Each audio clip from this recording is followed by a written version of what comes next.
Yo, what up, y'all? It's your boy Rob coming back at you once again with another live stream. So before we get started, you already know what to do.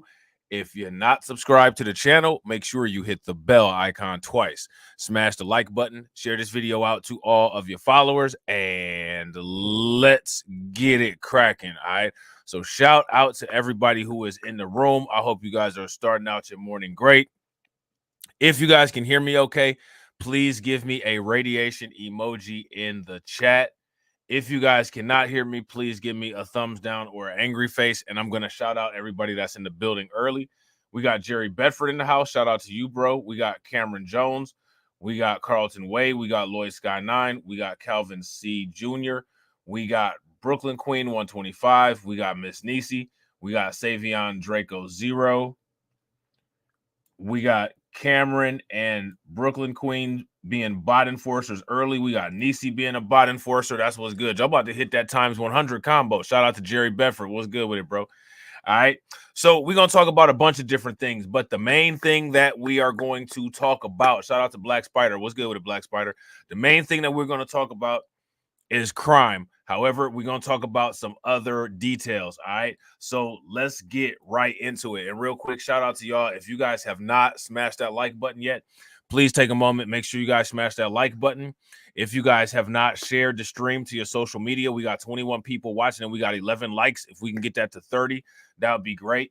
Make sure you guys share the stream to your social media, and also make sure you follow my other social media and the other channels as well. All right. So let's get into it. New money for migrants is coming, but not from the city. The state and Cook County announcing $250 million more will be given to the city of Chicago for the migrant mission. Mayor Brandon Let me Johnson. shout out my man real quick. Aristo Pat in the building. Shout out to Aristo Pat. I don't know if y'all checked his channel out, but if y'all haven't checked his channel out, make sure y'all do. He's been doing some dope migrant vlogs. I reacted to one of his videos. That video got, I want to say, like $67,000 or $67,000, 67,000 views. Hopefully it gets $67,000. That'd be nice, you know what I'm saying? But 67,000 views, that's dope, man. Shout out to him for his success on that video. Keep bringing that live on the ground content, bro. We appreciate that video. I'm about to ask y'all in the comment section, did you guys like that video that Aristo Pat put up about the migrant crisis? If you guys enjoyed that video, give me a thumbs up. If you guys didn't enjoy that video, give me a thumbs down. When asked how he'd fund the remainder, wouldn't say. CBS 2's Sabrina Franzo was at a heated afternoon news conference. Sabrina, what's happening? Erica, basically the state, county, and city all came together to talk about how much they can pool together to pay for the migrant mission this year. They came up with a total, an estimate of $321 million through the end of 2024. So just so y'all know, all right, do you see how much money that they came up with? They came up with money. We're gonna bring it back. Erica, basically the state, county, and city all came together to talk about how much they can pool together to pay for the migrant mission this year. They came up with a total, an estimate of $321 million through the end of 2024. The state committed more money. Cook County committed more money, but no word from the city. I'm engaging with the county and the states because that's what leaders do. I made a commitment to collaborating with people.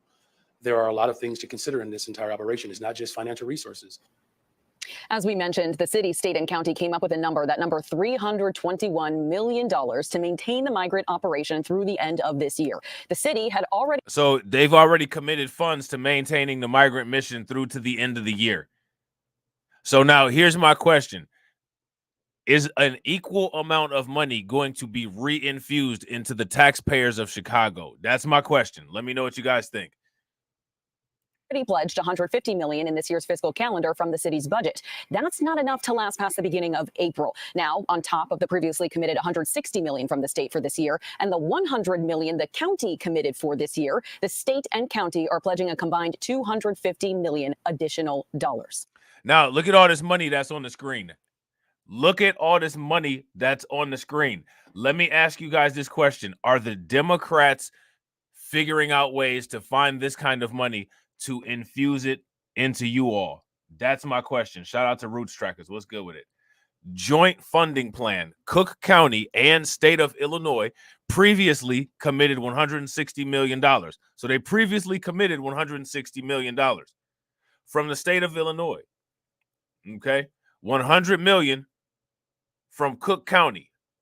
Okay. State and county combined pledge. All right, so state and county combined pledge looks like $260 million plus an additional $250 million, which looks like it brings the total to $450 million. Now, here's my question for you guys. What is going to be done with that $400 million? And where are they getting it? $450 million. And where are they getting it from? Shout out to Torian. What's good with it, bro? We actually don't know how many more buses are going to come as we lead up to the DNC. That's the type of sophistication that I was hoping that people would understand. That shout out to talk about a Antithesis. single What's good number with it, bro? without fully knowing all of the complexities that relate to this mission is it's short-sighted. Now, the mayor there saying that this might not still be enough for all of the migrants that are expected to come between now. So now, as you guys can see, what Brandon Johnson wants more money for the migrant crisis. He wants more money. What he's saying is that the current amount of money is not enough to fulfill the quote-unquote mission that they have for the migrants for the end of 2024. Shout out to Torian Rain. Torian Rain said, but Brandon has the black wife. Yeah, that's it. I mean, for a lot of people, that's the only requirement. Anything else disqualifies you. You know what I'm saying? So, according to a large sector of people and how they believe, Brandon Johnson's fulfilled his commitment and there's nothing else that he can do wrong. And don't think that that's not why he said that. You know what I'm saying? And the old school thought process, and you know what I'm saying, and the simp chip and all that, you know what I'm saying, it clicked with a lot of people. I guarantee you, it clicked with a lot of people. You know what I mean? Now, and especially between now and the DNC, he was asked repeatedly how he would make up the difference in the amount of money, $70 million that they say is missing. We reached out to the governor's office for a response to all that, and they reiterated that they have contributed $250 million between the state and the county, and they told us that we will have to ask the city for their plans for the remaining $70 million that all parties have agreed is needed to fund the migrant mission. So the state, I want you guys to pay attention to what's going on here. The state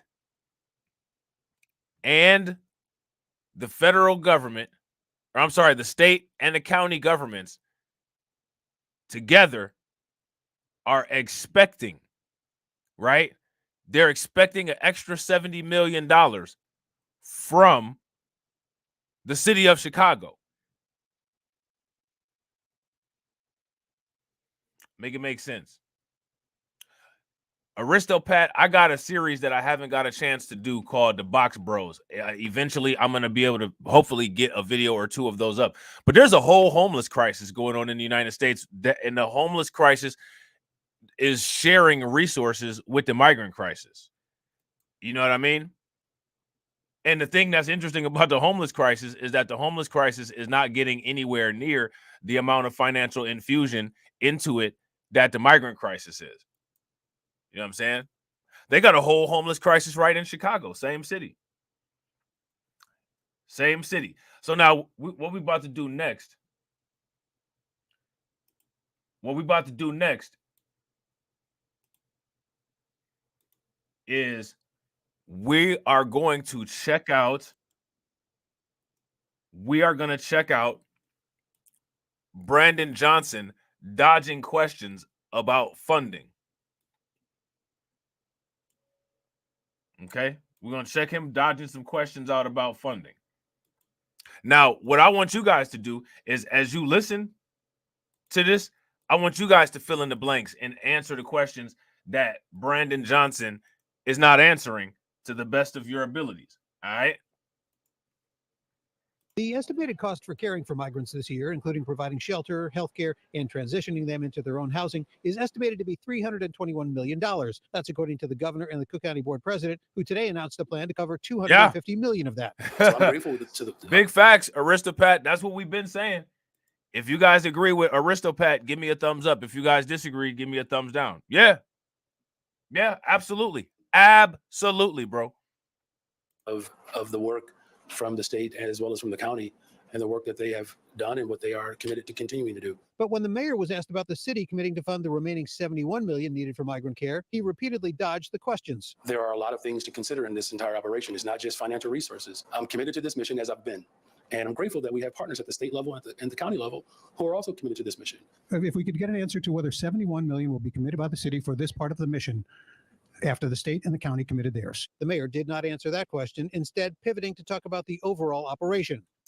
So now here's my question for you guys. How is it that Brandon Johnson gets away with not answering questions? As you guys can see, now the news is picking up on it, and they're reiterating how Brandon Johnson does not answer questions.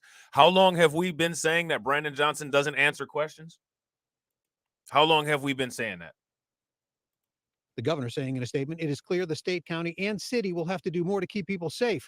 And Cook County Board President Tony Preckwinkle adding, we cannot wait for additional resources. Mayor Johnson, after being pressed numerous times by reporters, suggesting that he was counting on the city's $71 million portion of this year's migrant funding to come from the feds. But the goal is to ultimately challenge the federal government to do its part, because local municipalities are not designed and built to be able to hold this type of operations. One alderman suggesting that at least part of the migrant money could come from American Rescue Plan funds that the city already has, but the mayor shot down that idea, saying those funds will go to help Chicago's disinvested neighborhoods. Watch breaking news.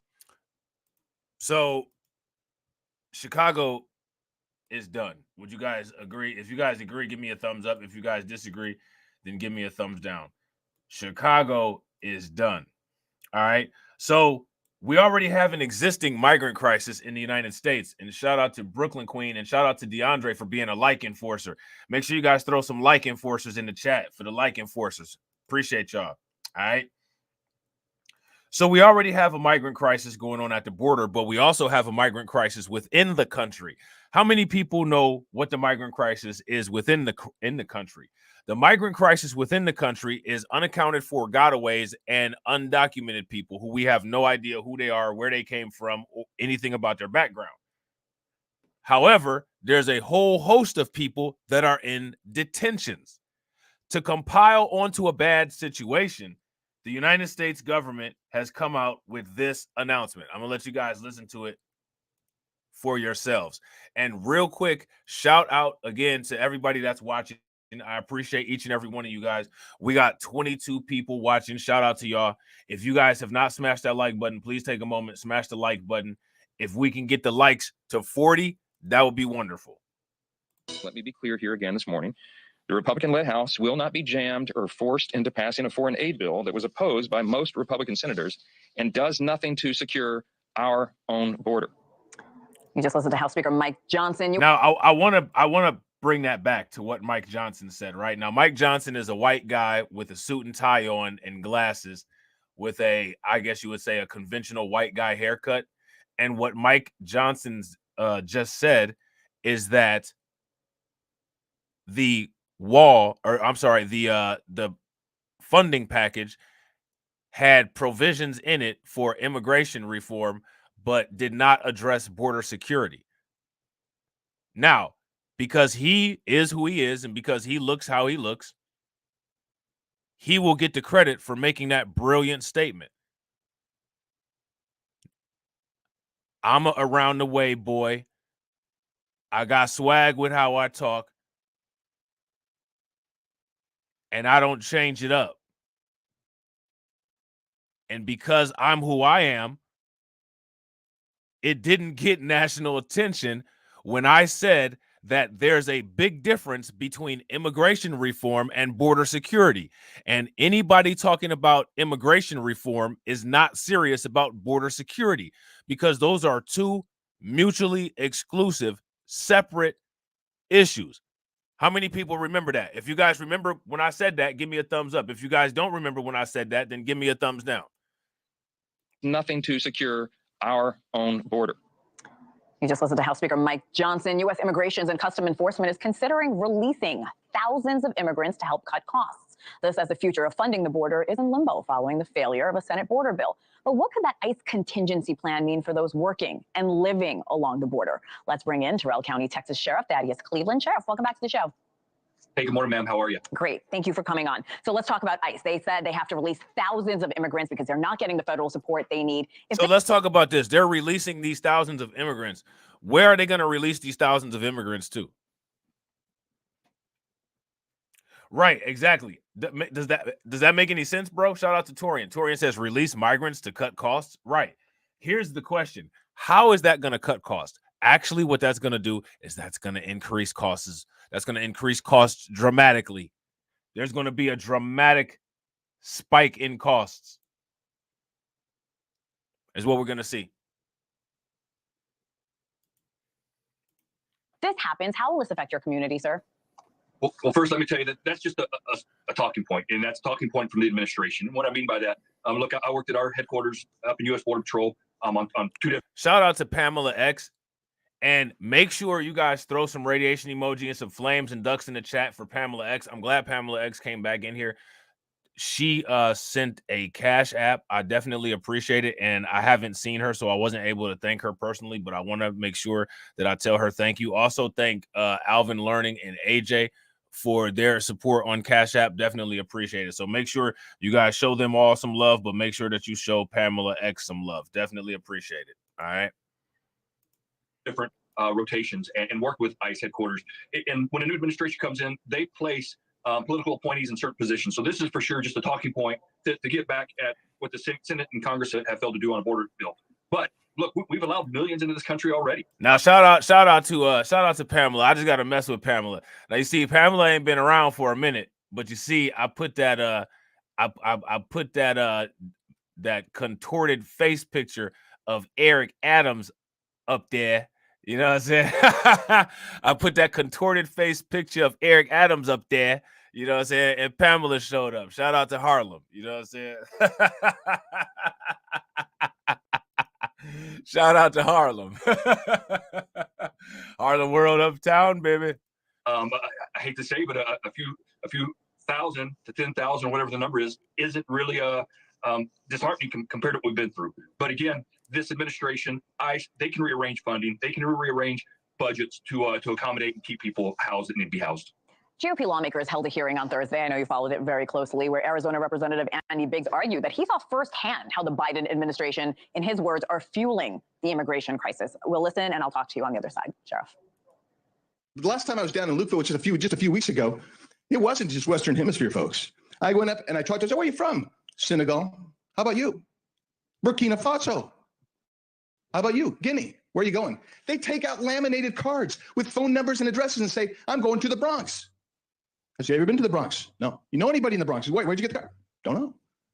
That is the crisis and chaos. And so when you tell me that there's... Now, see, here's the thing, right? When it comes to the United States, they appear to be unorganized on how to deal with this, right? But what's interesting about it is that the migrants, like I said at the beginning of this thing, they have a very sophisticated logistics network where they know how to transport and get where they need to get very efficiently. Would you guys agree? If you guys agree, give me a thumbs up. If you guys disagree, give me a thumbs down.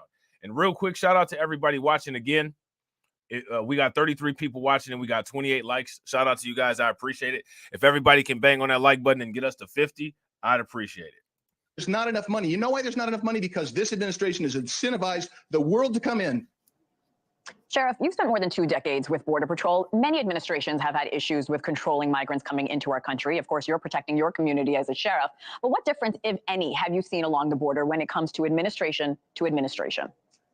You know, that's a great point. Look, I worked under 5 different administrations and ended my career here with the Biden administration.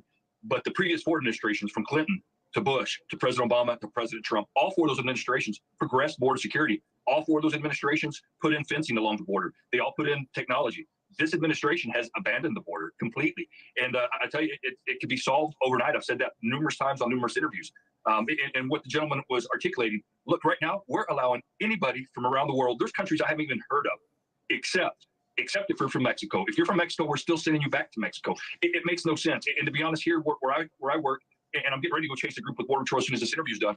But people that are crossing in this area, once we solve the asylum seekers that are coming to Arizona, that are coming to Texas, going to California to surrender, we're still going to have those that are wanting to cross illegally. So there's still going to be a lot of work to be done. Now, here's my question. Once the quote unquote asylum seekers come to Texas or come to Arizona to surrender, what's the next order of operations? What happens to them next after they do that? Let me know what happens to them next.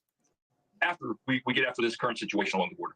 I do want to talk about Arizona and the other states you mentioned. We know Governor Abbott in Texas has implemented harsher penalties. Do you think that's why so many migrants are maybe not coming through the Texas border? Because I should mention, numbers of migrants coming through Texas have gone down. That they have, and I 100% believe that. And again, right here in my community, right now, out working with Border Patrol agents in the field are Operation Lone Star assets, and that's Department of Public Safety personnel, Texas Parks and Wildlife personnel, and Texas Military Forces. They're out there right now. They're here in my county, and they're along the border. So that's definitely making a difference. But I'll tell you what, what is wrong with New Mexico, Arizona, California. And typically Arizona's had that Republican leadership. And I hate to pit, one party against the other, but historically we've had that ability from all administrations to help along the border. This administration is doing nothing, and those states' leaderships doing nothing as well. And it's a shame. Sheriff Cleveland, we always appreciate your time. Thank you for coming on this morning. All right, so there's that. All right, so now they talked about migrants from places other than Mexico. All right, we talked about this in extensive detail last week, but we're going to bring it up again shortly because there's a small video that we could watch just to reiterate the point. Unprecedented numbers of migrants from a particular area in the world. Let me ask you guys this question. What country do you all think that it is that they're talking about here? It's not Mexico.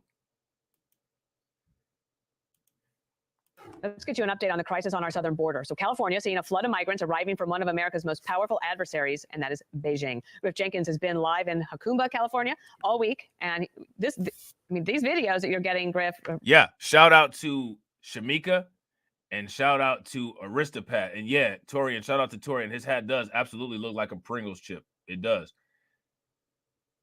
Shamika and Aristopat said when they surrender, they get processed and are released into America. That's exactly what happens. And shout out to Cameron and Shamika. China. Yeah, that's the correct answer. China. Really shocking.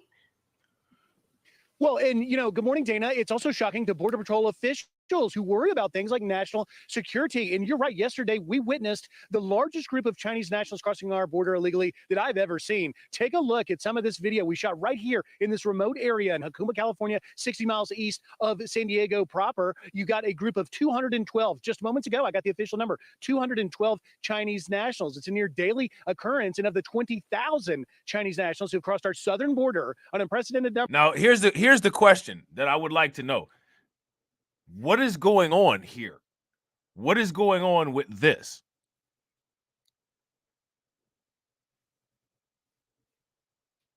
And remember, if you guys are not subscribed to Black Light Revelations 2, there's a couple videos where we talked about the Chinese immigration and exactly the Chinese quote unquote migration, quote unquote asylum, quote unquote, shout out to Torian, invasion, right? That they do. There's a specific way that they do it. And one of the key countries that they come through is Ecuador, right? Now, when they interviewed a lot of these people in the 60 Minutes interview and the article that they published on CBS, it says that many of these people come from backgrounds that are not poor.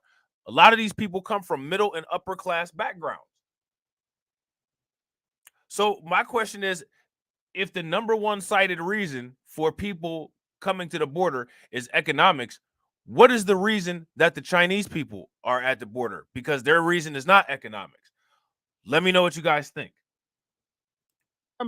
Since October 1st, when the fiscal year began, 90% of that 20,000 is coming right here to the San Diego sector. Officials at a loss for why specifically this area. That's just where the cartels are choosing. A year ago, they were sending most of the Chinese nationals to the RGV sector near McAllen, Texas. But that's tenfold now to what we're seeing. I asked one of the migrants why it is that they're coming to the U.S. The answer may shock you, Dana. Listen here. Shout out to DeAndre. DeAndre said, crazy thing is, I bet we just can't run up in China like that, bro. China is known for the Great Wall of China. Like the ancient the ancient Chinese people understood. You know what I'm saying? The ancient Chinese people understood. You know what I'm saying? The ancient Chinese people understood. They had the Great Wall of China. Back before people was using electricity all like that. You know what I'm saying? Did you come? Take money. Money? Yeah. For job? Yeah. There's no job in China. Maybe, I don't know. And I can't overstress how much more difficult it is for Border Patrol agents to process and to vet Chinese nationals as opposed to those from Latin American countries. First, they don't speak the language. Few agents speak Mandarin. But more importantly, China doesn't share national security secrets with the US. Hour. What's good with it, bro? These single adult men, and that's what really stands out of these videos, these single adult men, we don't really know who they are, and we don't really have a way to... Single adult men. Single adult men. So if here's my question, there's many single adult men, right? And to shout out to Carlton, and we have the great open border. Facts. We got what our policy is called doors wide open. Our policy is called doors wide open. You know what I'm saying? Vet them properly to find out who they specifically are and what their intentions are. At the end of the day, it's an alarming new trend. Chinese nationals are the fastest growing nationality amongst the migrants coming across the border, Dana. Why are they coming? Chinese nationals are the largest growing group of migrants, quote unquote, coming across the border. Now, again, we got to keep asking the question, why are they coming? What are they going to spend these family, quote unquote, resources on if the people coming to the border are adult military age males?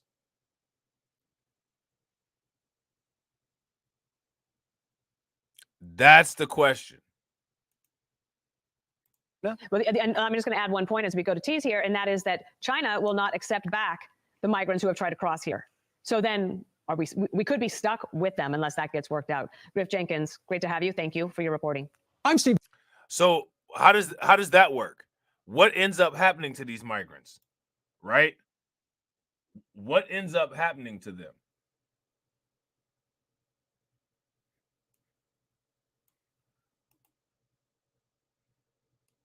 Think about that for a minute.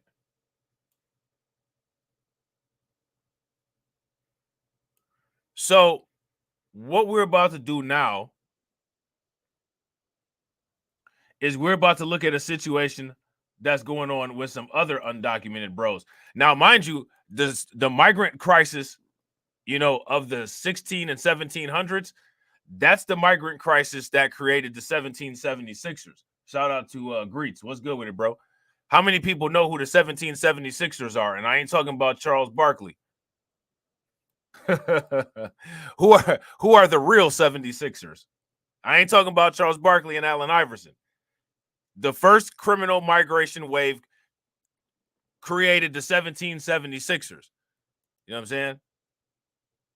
So now what we're looking at is a repeat criminal migrant wave that'll probably change the course of the United States. Because go ahead and go ask some indigenous people. I guarantee you they'll sit there and tell you all about how the criminal migrant wave of 16, 1700s changed the United States. Or it wasn't even the United States at that time. So now because these people know what their criminal migrant ancestors did and disrupted equilibrium here in the country that created the 1776ers, they now fear karma. They fear karma. Every time they see somebody cross the border, they think about one of their ancestors and what their ancestors did to create privilege for them here. And they're thinking, well, these people are coming in droves just like how we came in droves.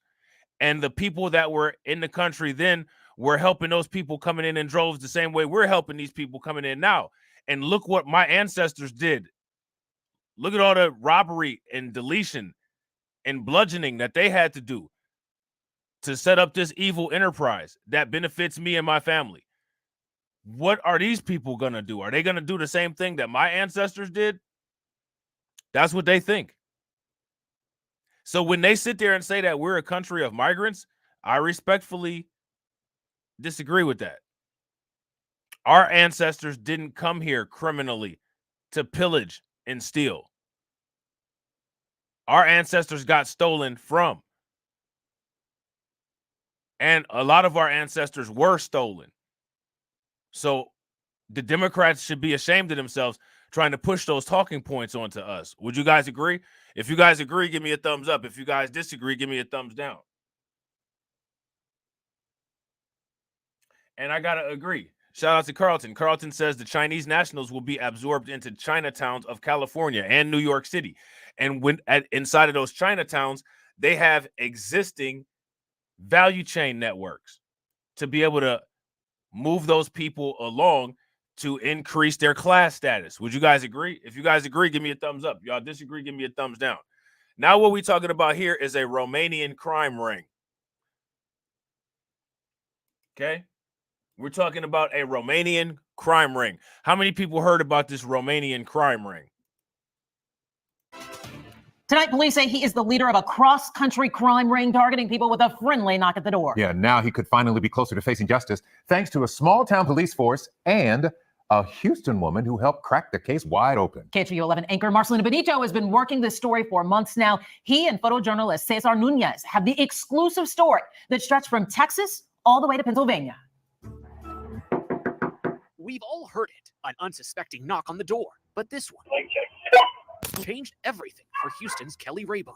The knock came quickly, boom, boom, boom, boom, boom, boom. The man at her door wanted to trim trees on behalf of a back neighbor. Her nanny let him in to take a look out back. He had us standing right here. Nothing seemed odd. He was a fast talker, and he just kept us occupied. It was only 5 minutes, just 5 minutes. Until the very next bang.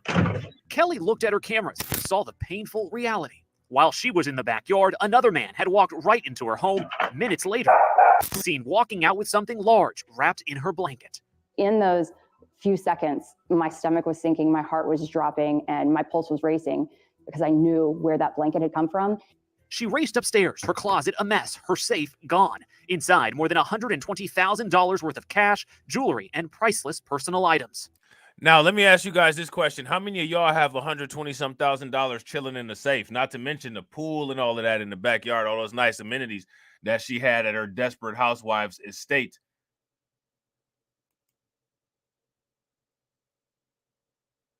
You know what I'm saying? I'm not trying to be funny, but this looks like one of those type of homes of a woman who would be enjoying herself with the pool boy while hubby's away on a business trip. You guys agree?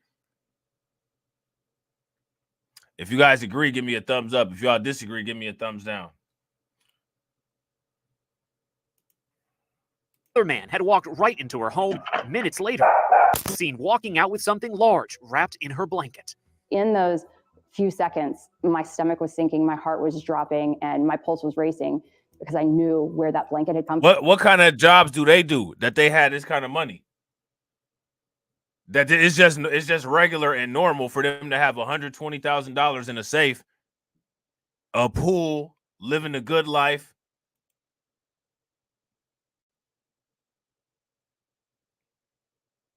Think about it. What are they doing? What kind of job they working? If you got a brand new Honda with tinted windows, the police will pull you over and act like you doing all kind of illegal stuff that you're not doing. Homegirl here got $120,000 cash in a safe. What you got all that cash in the safe for? Like Ludacris said, what you got in that bag? What you got in that safe? You know what I'm saying? From. She raced upstairs, her closet a mess, her safe gone. Inside, more than $120,000 worth of cash, jewelry, and priceless personal items. Camera? I probably will never get. You see that? Look. I want to show y'all something. Look at this. Look. Hold on. Look. Watch this. Yeah, right there. You see that DSL camera? You see that camera right there?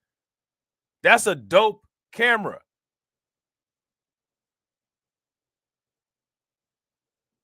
That's a YouTuber's dream camera. I don't have no camera like that. I don't use the camera except for when I do just talking anyway, but I wouldn't mind a camera. If I had a camera like that, I might actually use the camera.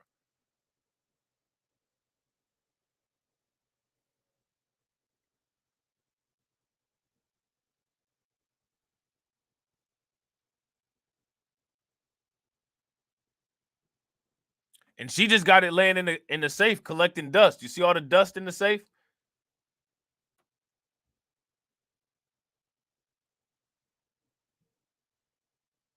Now, see, shout out to John, right? John Davis says when you're a certain color and a certain race, your pay rates go up. Now, here go the thing, right? Your pay rates go up when you go to a company that's owned by other white people and they pay you. Let me ask you guys this question. If there was a whole bunch of black businesses, do you think that black people would be on that, just paying white people more because they're white?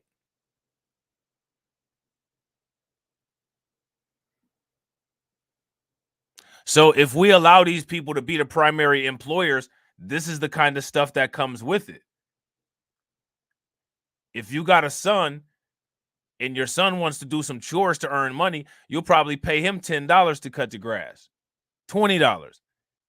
If you're trying to find a landscaper, you're going to look for the cheapest one that you can find, because that's not somebody that you care about, or, you know, somebody that you have an interest in.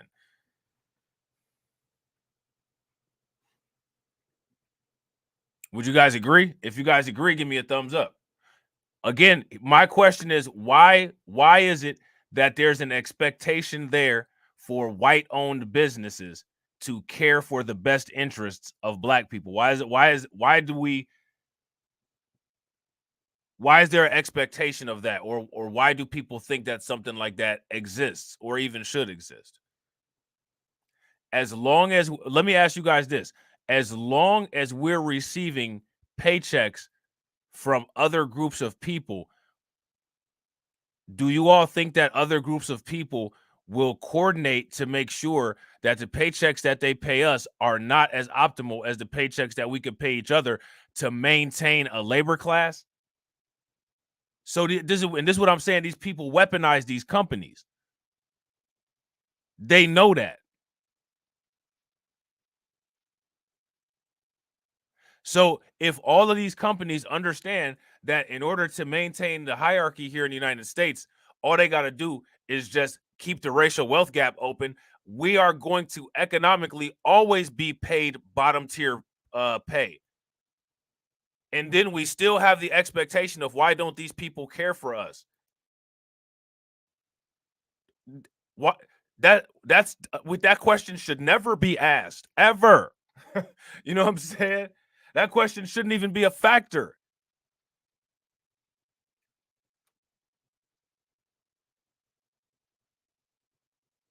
Would you guys agree? I don't ever ask that question. The question I ask is, I wish I had a business network of my peers that I could work with.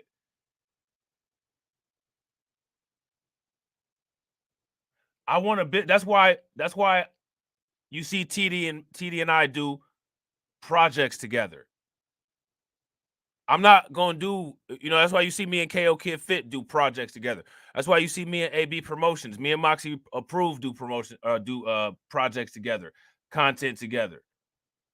I'm not going to do content with other people.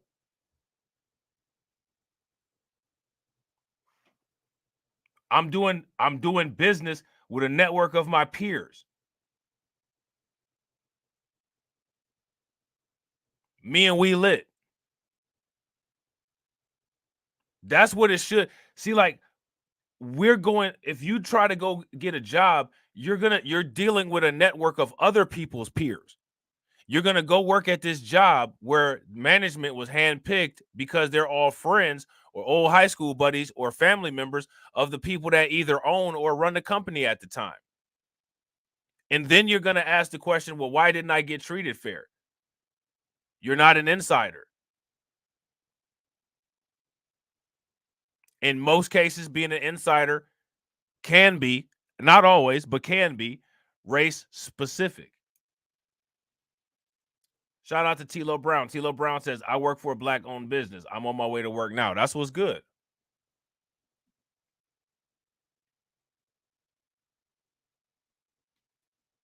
Do you guys see how having a business or utilizing business networks and business connections can be weaponized in order to lock out and block people out? All these employers know that. They all know that.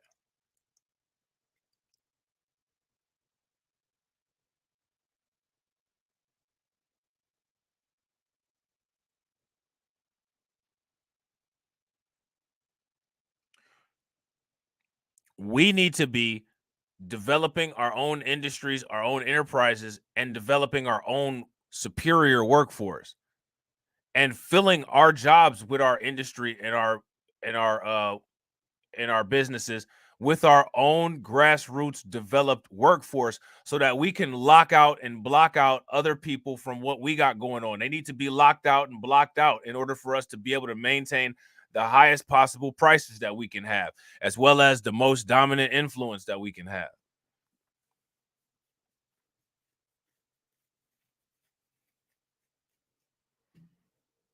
Would you guys agree? If you guys agree, give me a thumbs up. If you guys disagree, give me a thumbs down.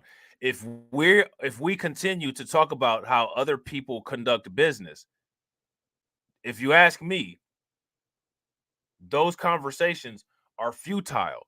And they're futile not because we don't have a point, but because when we're dealing with private industry, how do you get somebody to be able to control private industry who doesn't have majority financial control over it? That's one of the reasons why Republicans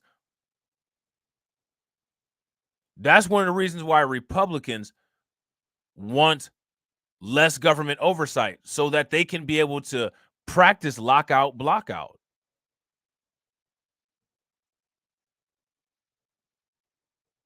When you got to deal with government oversight, you got to have EEOC. That's one of the reasons why they talk about that diversity and inclusion and all of that stuff. They have to find a way to exclude Black people and exclude the people that they want to exclude without actually saying it out loud. We can do the same thing. We can do the same thing, but the old heads keep telling people to demand equity at these other people's places of business. In one instance, they'll make a big deal and tell Black women stop buying hair products from Asians, and then turn around and complain that a white business isn't treating you the same way that they treat white people. Are you serious? Somebody make that make sense.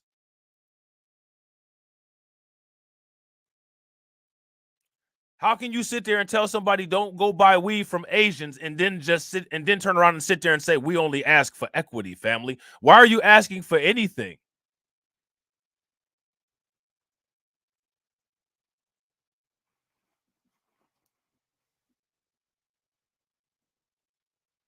Think about that. I want y'all to seriously take a moment, sit back, relax, let that marinate, and think about that. Think about that. And we try to tell the sisters to not engage in business with the Asians. And then you turn around and say, and there's no equity or diversity or equality at these companies. That's literally the same problem. So in one instance, you're telling these women to not patron these particular businesses, but in the employment marketplace, you're trying to demand those businesses to bend to your will without any way of enforcing your will. Make it make sense. Make it make sense. And these are the people that get paid to do hundreds, millions of dollars speaking engagements to continue to poison the minds of people in America, to have people asking for shit that doesn't help. Would you all believe that if I told you guys that half of the stuff that people advocate, it was their thought leaders that told them to ask for this useless shit? So then that leads you to the question of having to ask the thought leaders, well, what are you actually thinking? Are you actually thinking?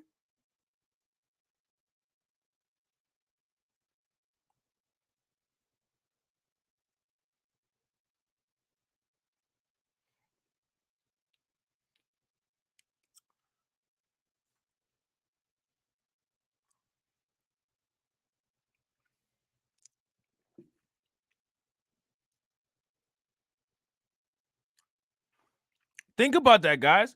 I want y'all to seriously let that marinate. Shout out to Beach Material. What's good with it, Beach Material?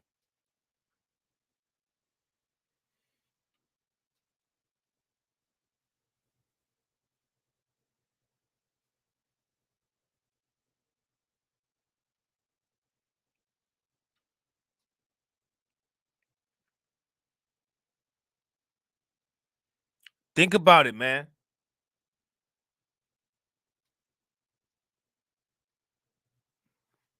Think about it. Somebody make it make sense.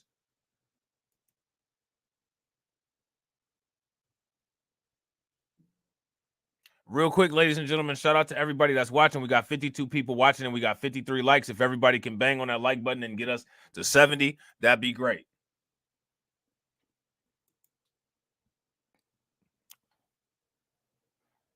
So effectively, when you go to somebody else's business and demand for them to bend to your will, how does that work? That's that same question that I was asking people about the outrage in St. Louis of CVS moving from that black neighborhood. All the black people were upset and outraged as if CVS has some type, or as if Walgreens has some type of obligation to be there. What's their obligation to be there? They don't have any obligation to be there. They were there taking your money until they found somewhere else that they could get more money from. And then they said, all right, it's been real. Peace. Oh, but what about our prescriptions? Good luck. That's what about your prescriptions.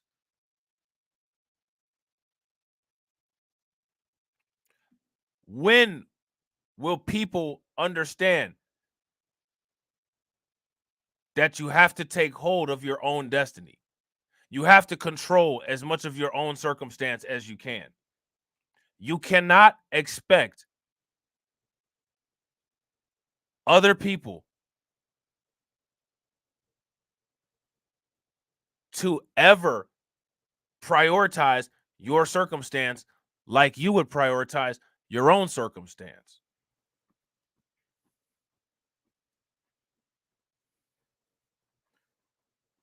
If you guys agree, give me a thumbs up. If you guys disagree, give me a thumbs down.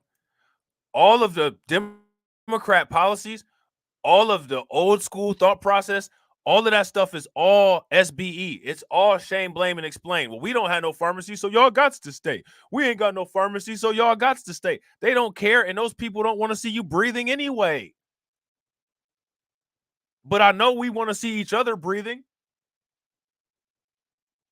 So we need to create a medical network, a hospital network, and a pharmacy network.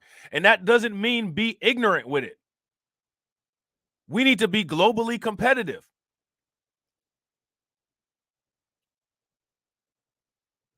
Make businesses that focus on us but service us so well, we take away business from everybody else. Old school people like Umar Johnson is the ones that think that some type of Wakanda-like intra-economic system where we just block out the rest of the world and don't do global business or work. That is insane. That's lowball thinking. That's a psychologist trying to tell you how to do global international business. That is absurd.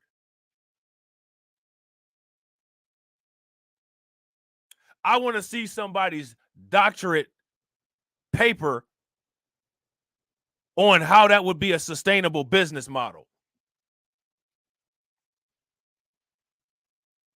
I want to see how many MBAs would vouch that. None would. It's nonsense. It's YouTube BS. And social media, for the most part, destroys brains. It doesn't improve them. This has literally been proven in scientific research. You know what I'm saying? But Rob, you're on social media. Yeah. And if you watch me too much, you'll go crazy too.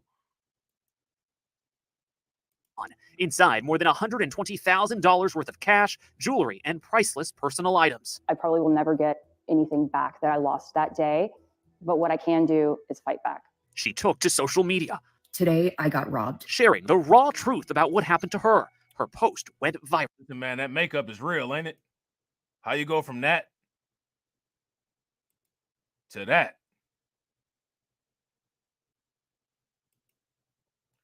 Let me ask y'all this question. Would y'all agree that makeup is the OG filter? If you guys agree that makeup is the OG filter, give me a thumbs up. If y'all disagree, give me a thumbs down. She went from this right here to that.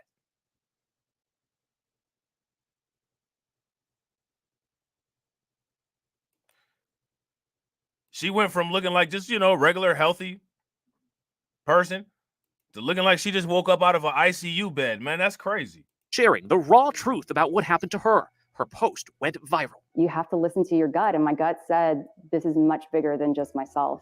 And turns out she was right. The tips and the comments and the leads started flowing Shout out to almost faster than I could keep up with.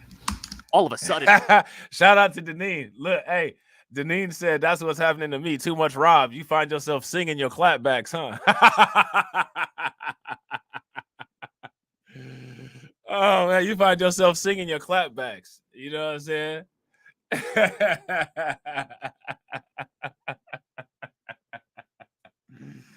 Oh, man. That's hilarious, man.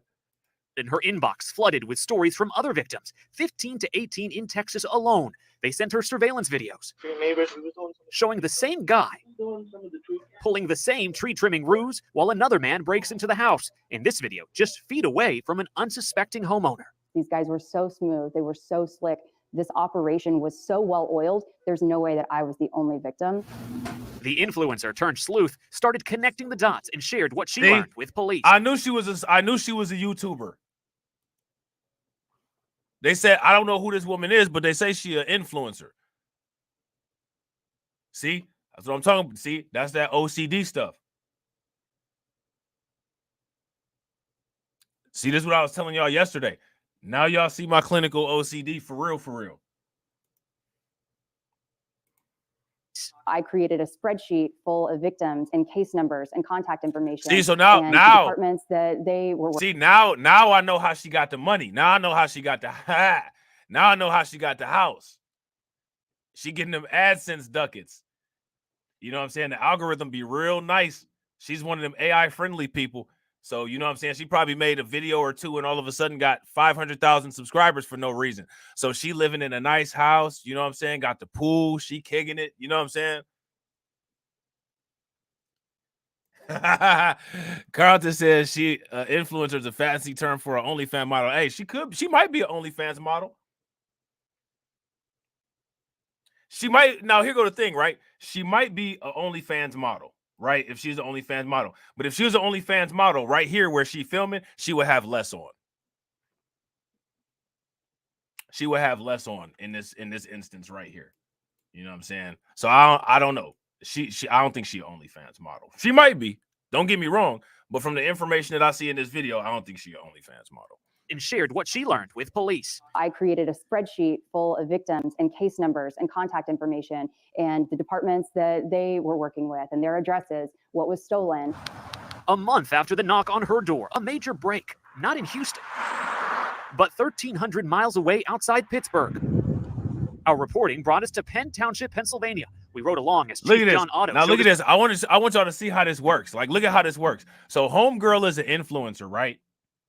So she's turned this story. I guarantee you, she's turned this story of how she got robbed. She's turned this story of how she got robbed into content. And I guarantee you, she probably made back everything that she got stolen dollar-wise in the content. Would y'all agree? If y'all agree, give me a thumbs up. If y'all disagree, give me a thumbs down. Where an alarm was triggered at Hamel Manufacturing. This pickup truck spotted leaving the scene with $120,000 worth of stolen military-grade metal in the back. Officer Doug Lewis pulled them over. Well, you could tell they're very nervous. In the middle of that traffic stop, this 911 call came in. Speedway? There's a guy with a gun? Yes, there's a guy with a gun. And he had to tell and he told me that he was going to shoot the gun. That 911 phone call is being made by the suspects. The point of the 911 call was intended to divert resources from the area where the theft of metals was taking place. Oh, they got it sophisticated. Shout out to pro wrestling activists. What's good with it? They got it sophisticated over there. Shout out to Renee Jennings. What's going on with it, Renee? They got it sophisticated. You see what they doing? They called the police to divert the resources away from the traffic stop where they got caught stealing all that metal. And here go my question. What was they about to do with all that metal?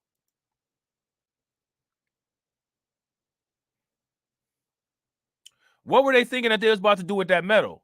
And real quick, shout out to everybody that's watching. We got 56 people watching and we got 61 likes. If everybody could take a moment, smash that like button and get us to 100, that'd be great. And divert them to a fictitious crime 3 miles down the road. The ruse didn't work. Shout out to Carla. What's good with it, Really Carla? what they were selling. Fingerprints later helped ID the men in the car as Bobby Lucci, Anthony Miguel, and Marcelo Miguel. The criminal histories, very lengthy in nature.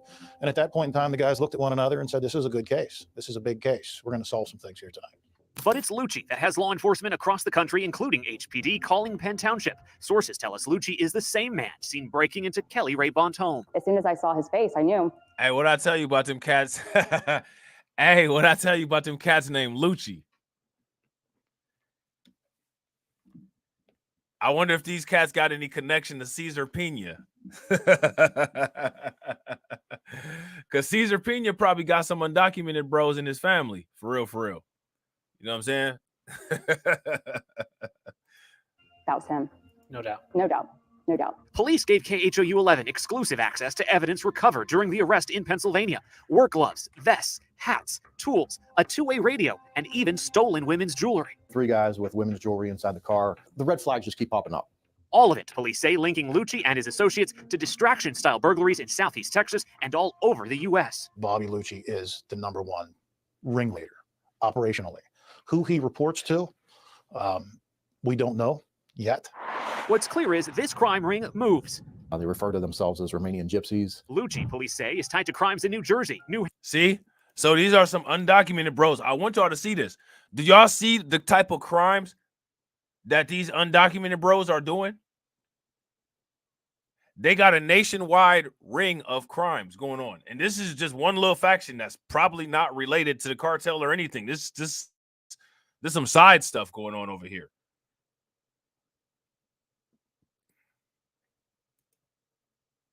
How many people heard about this? If you guys heard about this story, give me a thumbs up. If you guys did not hear about this story, give me a thumbs down. Hampshire, Connecticut, Texas, Florida, North Carolina, Ohio, California, Kansas, and just last year, he was arrested in West Virginia for metal theft, but disappeared after he was released on bond. My biggest fear right now is that he's granted a bond and he bounces just like he has before. That's why Penn Township didn't take any chances. Lucci deemed a flight risk and has been sitting in custody facing multiple local charges. We did our part to tie up these things and get 3 very bad people off the street. Back home in Houston, I'm amazed that we've been able to get this far. Raybon says there's still more work to do. The man who knocked on her door and started it all, still out there. I just say we're coming for you, and we're not going to stop until we've got you locked up for good. Early this morning, Lucci had another hearing before a judge in Pennsylvania, and again, he was denied bond, and that comes as a huge relief for Kelly. I wonder, Marcelino, was any of Kelly's stolen property found? Well, and Mia, unfortunately, no. The jewelry found in that truck has only been traced back to a case in Connecticut, but this remains still a very active investigation. So she's still waiting? She's still waiting. So what is next with this case, Marcelino? Well, guys, multiple agencies want to get their hands on Lucci. They filed warrants, including HPD, but he's wanted across so many states, this could very well end up being a federal case. Yeah. He's wanted across so many states that this could end up being a federal case. He's wanted across so many states that this could end up being a federal case. Now, let me ask you guys this question. Do you all think that these individuals are linked to a larger crime ring or no?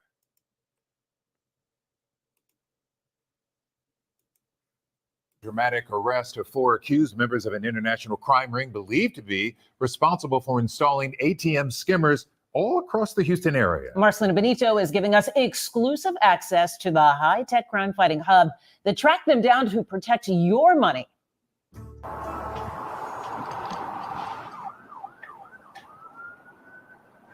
Tyler, Texas, population 107,000. One of those Texas cities with that small-town feel. And a few blocks from its main drag, inside this former fire station, the unusual home for a high-tech crime-fighting hub.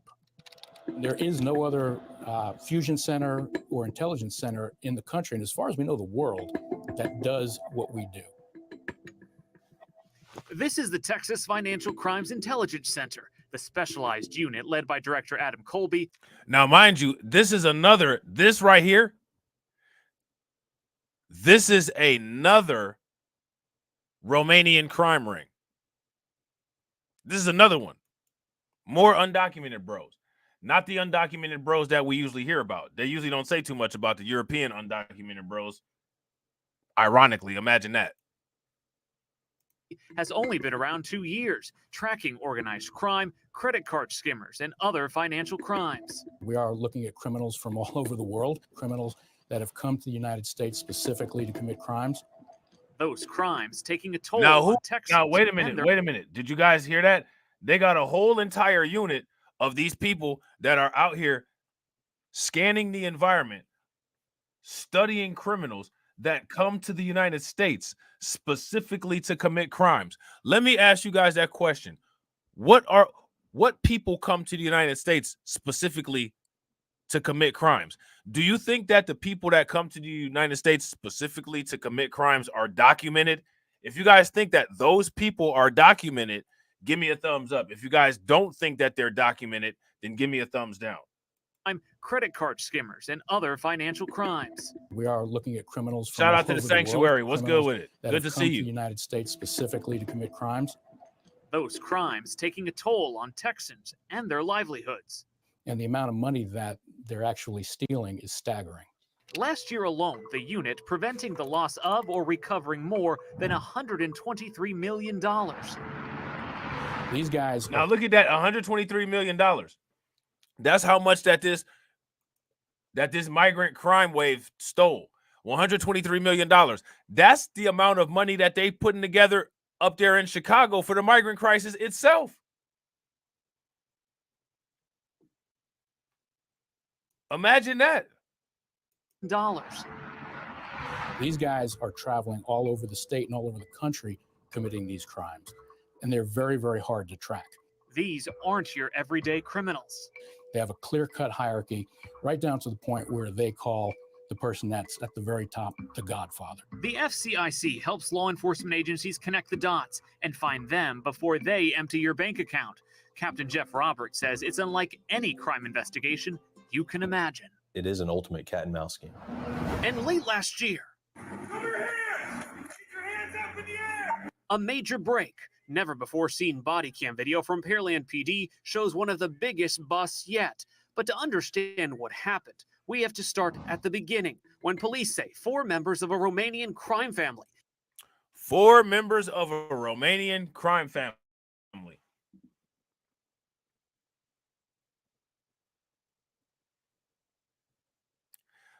Let me ask you guys this question. How many mugshots have you seen of the black immigrants, the black undocumented bros involved in anything like this? But what's interesting about it is that when you watch Fox News or when you read an article from the New York Post, the black undocumented bros are the ones that they show the most pictures of.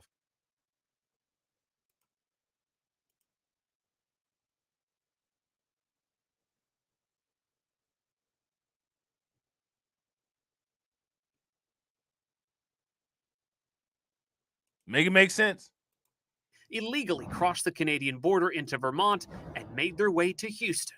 They also now you see did you see that? So these are illegals. These are illegals. Do you hear me? These are illegals. They illegally crossed the Canada-United States border into Vermont. Then they went south. How did these people go undetected? You guys remember when we talked about that car that blew up in Niagara, New York, that ran up on that ramp looking like a stunner-con? How many people remember that?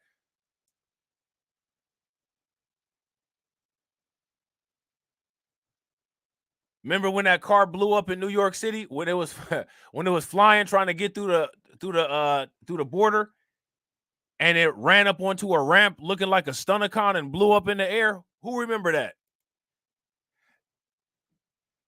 To Houston.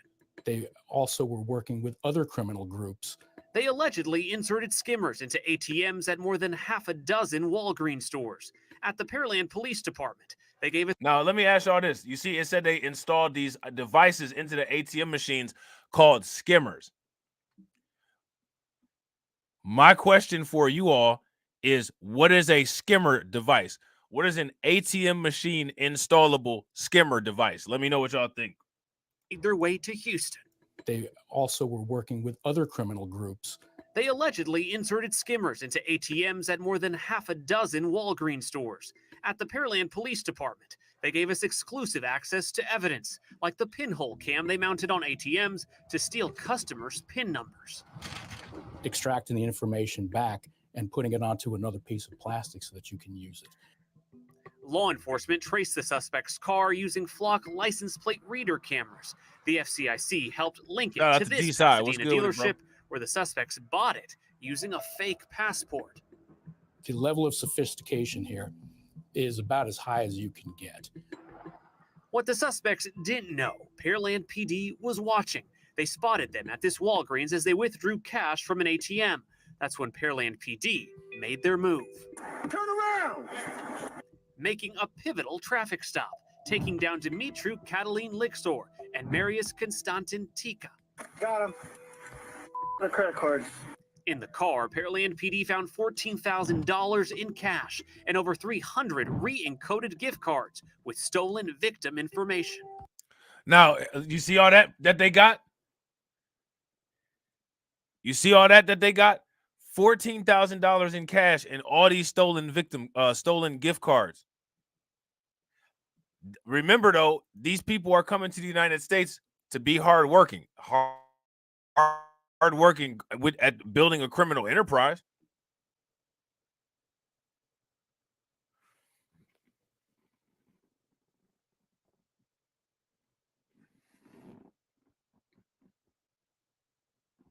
Now, let's ask this question. How come Fox and New York Post hasn't talked about this particular situation here? As you guys can see, these are confirmed undocumented bros. We don't have to say that they're suspected undocumented bros. It is confirmed that these people here are undocumented bros. It is confirmed. We got the confirmation. There you go, right there. They crossed from Canada into the United States illegal. These are confirmed undocumented bros. Why hasn't Fox or New York Post or even Sky News, why haven't any of the Rupert Murdoch news and media network discussed any of this? It's all good that they didn't, because I'm going to take first dibs on it. And we're going to blow this out the water. We're going to run the numbers up on this. They can talk about it later when they see people are interested in it. But my question is, why are they afraid to discuss this? And I was just about to say the same thing. The first migrant crisis that created the 1776ers. You know what I'm saying? And again, I ain't talking about Allen Iverson. I ain't talking about Charles Barkley. The first criminal migration that created the 1776ers, they created a global criminal enterprise called the United States of America. They have a money laundering operation called the Treasury. You know what I'm saying?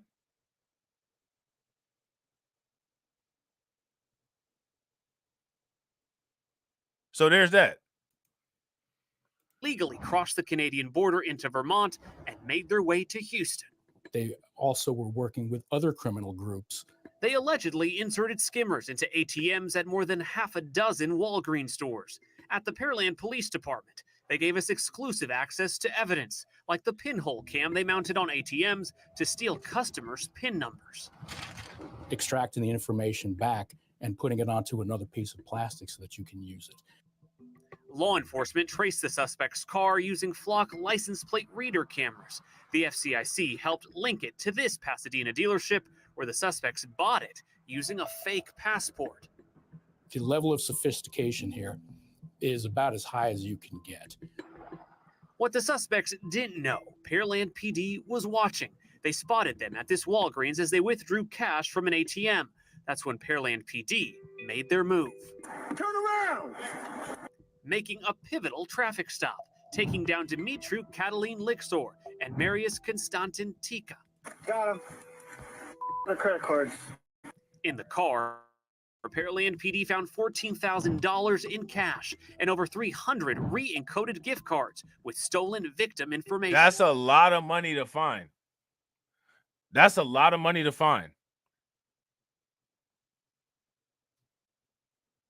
Shout out to Deneen. Deneen said they bought a skimmer at the car dealership.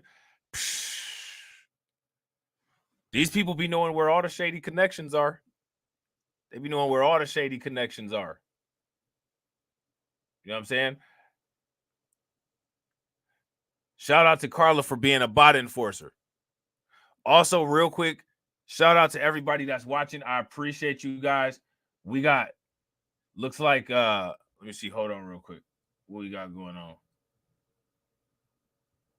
What we got going on here? We got 56 people watching and we got 61 likes. If we can bang on that like button and get us to 100, if you guys haven't shared the stream to your social media, if you guys haven't subscribed to the channel and you're watching, take a moment, hit the bell and subscribe to the channel. Yeah, the Young Turks out here wilding. They bringing home all that money to Anna and Zink, and they just doing the news like it's all good. Do the news on this. Do the, you know what I'm saying? The Kardashians, the Kardashian and the Young Turk crime family is crazy. If you're talking monetary loss, huge impact. And you're talking hundreds of thousands of dollars that are known. Later that day, HPD raided this Airbnb rental in Sunnyside. Inside the home, police found a sophisticated skimmer manufacturing facility. They arrested Alexandru. So they had I want y'all to pay attention to this. They had a whole skimmer manufacturing facility inside the home.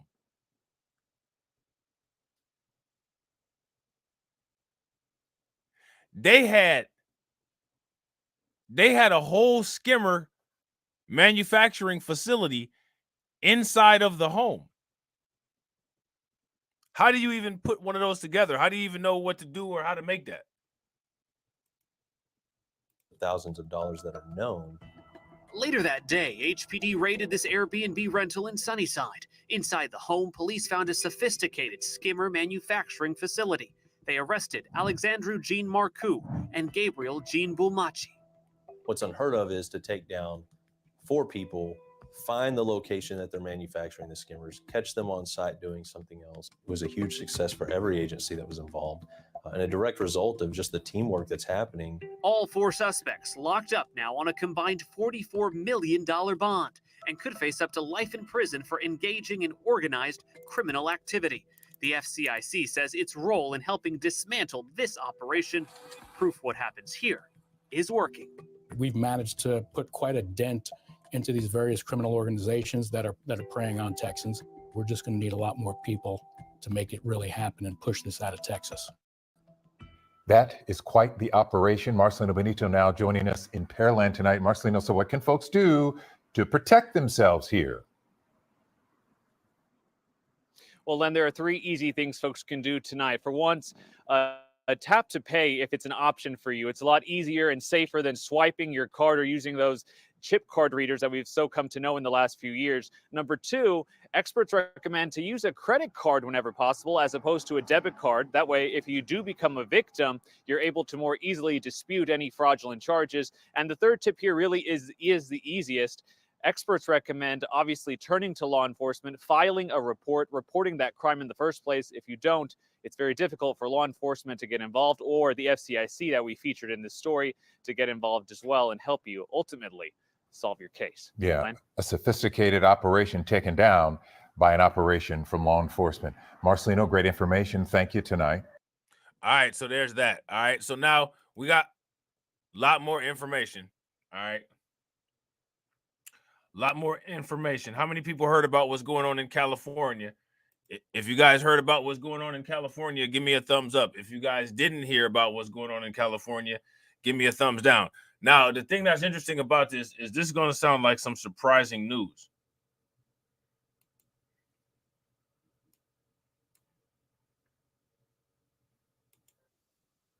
This is going to sound like some surprising news.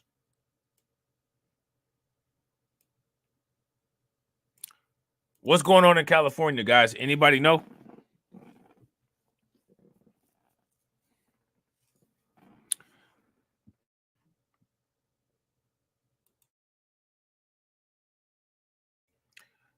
Believe it or not, this is what's going on in California. California is building border wall with new anti-crime feature. California.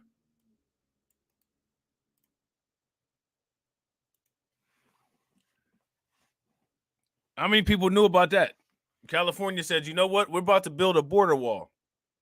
And our border wall is going to have anti-crime features on it. New sections of a border wall being built in California have an anti-climbing feature, according to reports. How many people even knew that they were working on construction of a border wall in California?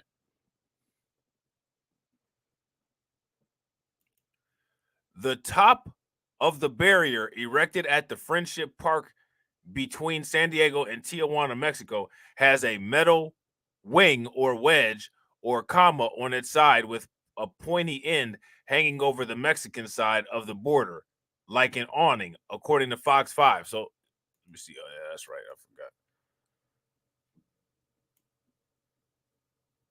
Pedro Rios of the American Friends Service Committee called the additions taquitos, or little rooftops.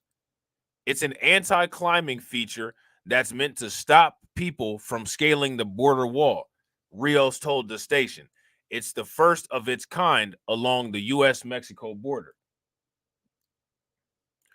Friends of Friendship Park shared a photo on Instagram last week that shows the new barrier with the anti-climb feature. Division sows pain, frustration, and sadness. Behold, the Bi-National Garden, where new walls obstruct views across. The group, which works to enhance access to the park, wrote in a post.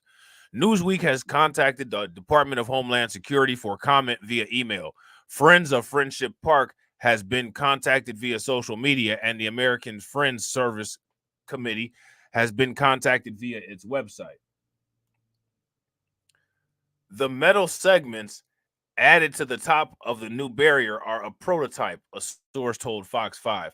The feature will be added to other parts of the border wall if it successfully keeps migrants from climbing it. So imagine that. California wants to stop migrants from getting in. Facts. If you guys agree with KO Kid Fit, give me a thumbs down. If you guys disagree, if you guys agree, give me a thumbs up. If y'all disagree, give me a thumbs down. KO Kid Fit said they can't even keep up the everybody need a chance now narrative. Facts. They can't keep it up. They can't keep it up. But DeAndre brings up a point. DeAndre said that's cool and all, but last time I checked, they ain't climbing over anything to get in here. Facts. Last time I checked, they just being let in at the front door. Yeah. Facts, Deneen. Look at this. I'm going to show you guys something real quick. I'm going to talk about this for a different stream. But what Deneen is saying is absolutely true. I want you guys to see something. Look at this. Is anybody surprised by this? Immigration leads reason Biden's detractors disapprove.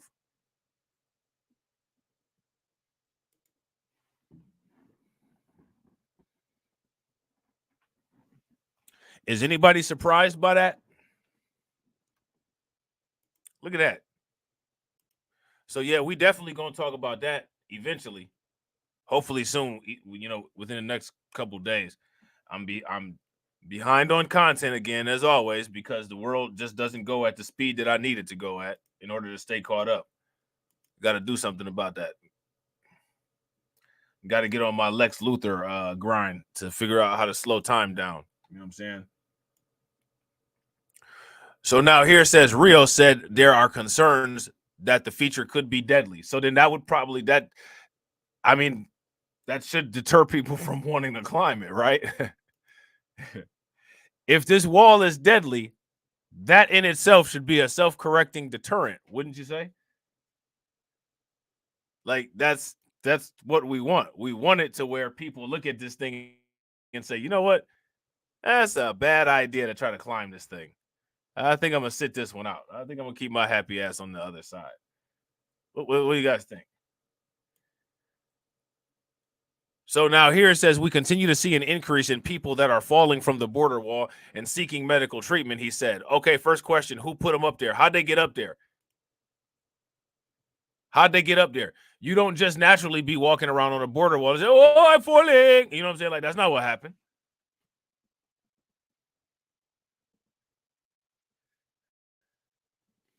hey, you know what I mean? You know what I'm saying? Like that didn't happen. How did you get up there?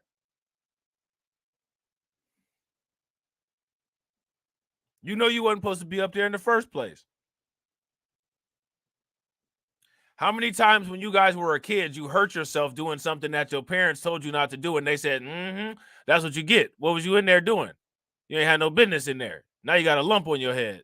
And then you don't get no care. You know what I'm saying? You don't get no Band-Aid. You don't get nothing. You just get,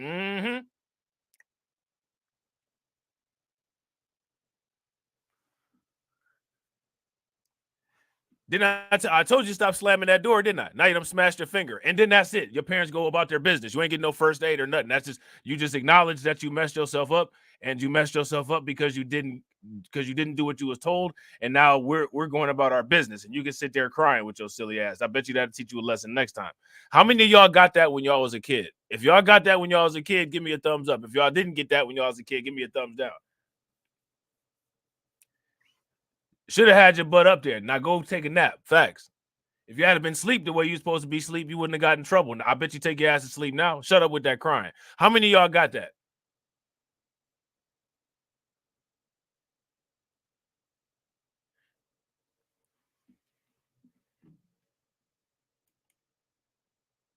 So that's good enough for us as a kid, but it's not good enough to deter migrants. Oh, man. Yo, you slammed your finger in the door. You better slam them sheets over yourself and go to bed. Come on now. How many people heard that when they was kids? Oh,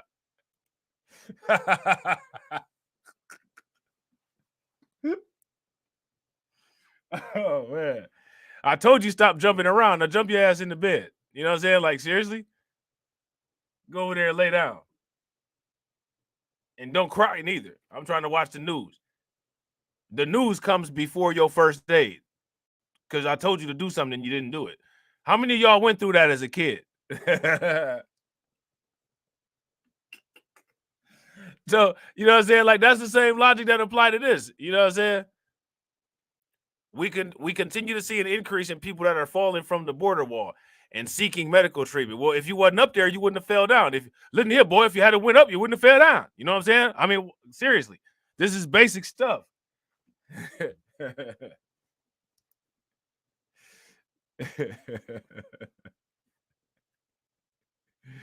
You had to keep your ass down there, you wouldn't have fell down. You know what I'm saying? You want to climb your ass up there, that's how you fell down.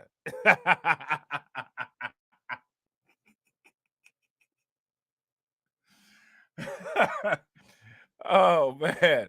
That's crazy, man. In this case, if they fall onto the Mexican side, then we won't have any accounting for how dangerous this new feature might be.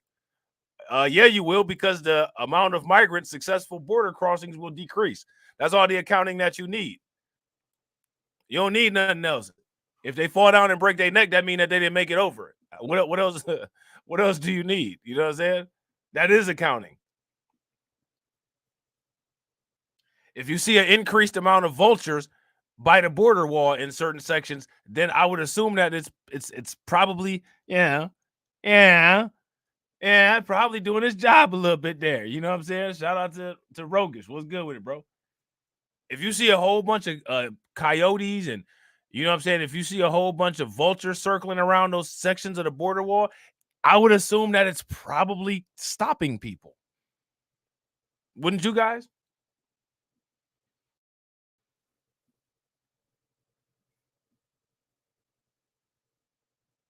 You said DeAndre, you said you're hearing switches cutting through the air right now. Oh, man. That's crazy. Yeah, and if you fall onto the American side in California, you get free Medi-Cal, so you'll be all right. You'll be all right. And that's another way that they can track it. If you fall off that fence into the United States and break your neck, you're going to go to the hospital and pay for it with undocumented bros health plan, Medi-Cal. So they'll be able to track it through the health insurance. If you fall on the Mexico side, well, then the border crossings numbers will decrease. So there are ways of tracking this. You know what I'm saying?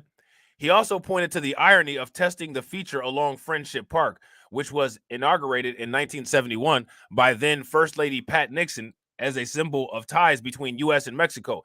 It's not Mexicans that's coming into the United States.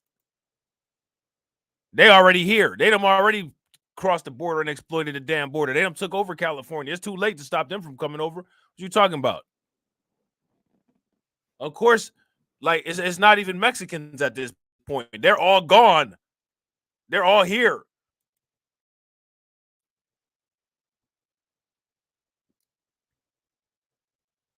You know what I'm saying? So now here it says the park is meant to symbolize the unity between both countries and the people coming together, Rio said. This new feature, which is likely to cause more injuries, does the exact opposite.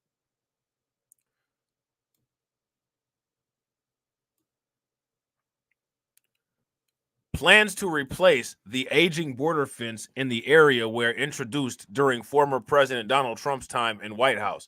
President Joe Biden's administration paused the construction. You see this? President Joe Biden's administration paused the construction in August of 2022 following community opposition. So now here's my question. How do people feel about the Biden administration pausing the construction? Shout out to Antithesis. Antithesis said, I heard the belt crack and it was a wrap. Did your parents used to name the belt? How many people parents had a name for the belt? My dad would tell my mom, go get the Persuader. That shit sound like a transformer. It's about to transform you into a motherfucker that's acting up to being good.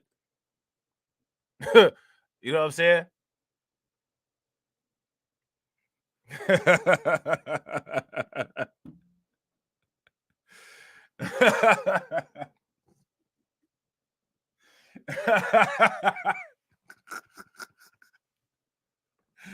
Oh man, my dad had this little stick that you stir paint with, and it was called a Persuader. That shit sound like a transformer. It transformed you, went from acting up to acting good.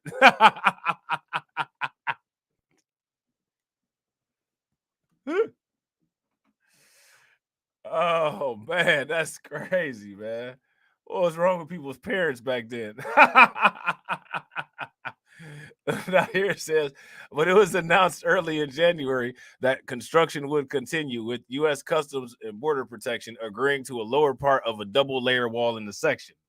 CBP has developed an approach that meets the border security needs of the area while also addressing feedback from the community, the agency said in a news release at the time. Yeah, so California is building the wall. Who would have ever thought? Yeah, the Persuader is crazy, ain't it? You sitting there thinking you about to get a Christmas gift. Oh, they got a new transformer out, and then here they come with this stick. This stick with aerodynamic holes in it. You know what I'm saying?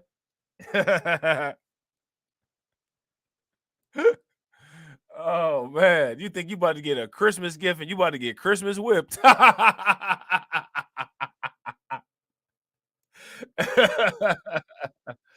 Oh man, so shout out to the people that's from New York City, man. Make sure y'all got y'all's power tools up there. You know what I'm saying?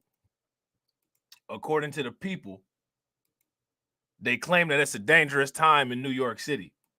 You know what I'm saying? They go your girl Maria. You know what I'm saying? Sitting there looking annoying as hell. Let's see what she's talking about.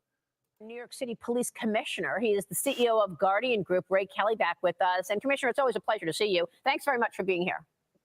Oh, thanks for having me, Maria. You think they talk? Do you think they talked to her about her voice, or you think she's sick or something? Do y'all notice that her voice is a little different? You think she got surgery?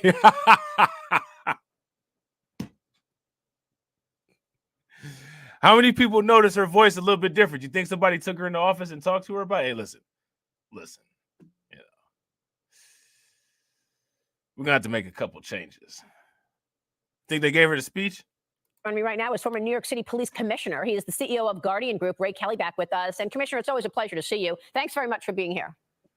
Oh, thanks for having me, Maria. So what did you make of all of this? I mean, it's heartbreaking to see these illegal migrants beating up our NYPD officers. Ah, man, see, it started out where it sounded like she had took a couple Ativan. Right back where we started at. Right back where we started at. It came out. Officers, how should the U.S. and the city of New York be dealing with this? Well, obviously, we need a lot of help at the border. That's where these people are coming from. The police commissioner of New York last week said that the city is awash in a wave of migrant crime, and it certainly seems to be the case. I know there's one gang in particular that they've talked about. So now we're about to go into talking about these gangs, right? Now, here goes my question. Do you guys remember in the last Undocumented Bros? In the last Undocumented Bros, I said, and they not even ready yet to start talking about the super gangs. You guys remember that? Yeah, that's crazy how she switched up, ain't it? She started out, okay, you know what I'm saying? She might have smoked a little bit. You know what I'm saying? Keep her at an even keel, okay. And then she snapped right into Karen voice. As soon as she got going, it's like it just started up. You know what I'm saying? Shout out to Black First Coffee. What's good with it? Deneen Grant said, let's see how long it takes them to mention black crime. They could be talking about something totally unrelated, and then they'll just snap into talking about black crime. You know what I'm saying? That could strike like lightning out of the clear blue sky. Completely unrelated stuff. You know how they do. You know what I'm saying? That they've written about, and that is trained a peacock. And they're from Venezuela, but they've been around for about 12 years, and they've done this type of thing. Now, did you guys hear the name of the gang that he talked about? Did y'all hear that? Listen very closely. Facts. I agree with you, Sanctuary. I don't feel bad for what happened with them at all. I said that in my videos, in my live streams. I don't feel bad for them at all.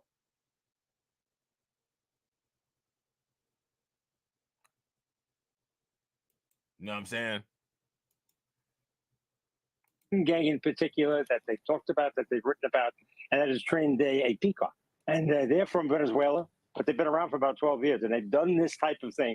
So he's talking about this Venezuelan gang. So now here's my question. How does this Venezuelan gang get into the United States? Who made it where there was a welcoming mat here in the United States for this Venezuelan gang? Because there's some people that welcome this Venezuelan gang here into the United States. Who welcomed this Venezuelan gang here into the United States and made the United States a desirable place for where this Venezuelan gang hangs its head at? Let me know what y'all think. And real quick, shout out to y'all, man. We got 50 people watching and we got 80 likes. If everybody can bang on that like button, we need 20 to get to our 100. Let's get it. The robberies, the phone snatchers in South America for over 12 years. They've taken that whole operation, moved it to New York. And the cops are overwhelmed, quite frankly. The police department is short of police officers, no question about it. Having difficulty hiring them. So it's a very difficult time. So now here goes my question. If there's a surge in gang violence, right? If there's a surge in gang activity in New York City, being that New York City is a sanctuary city, how do you enforce the law against super gangs?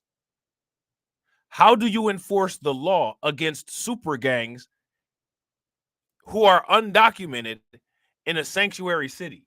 How do you do that?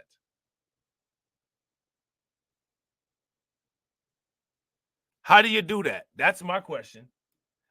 I want you guys to let me know how you do that in the comment section. How do you do that? These people are undocumented. They're part of a super gang in a city committing crimes where you can't comply with federal guidelines.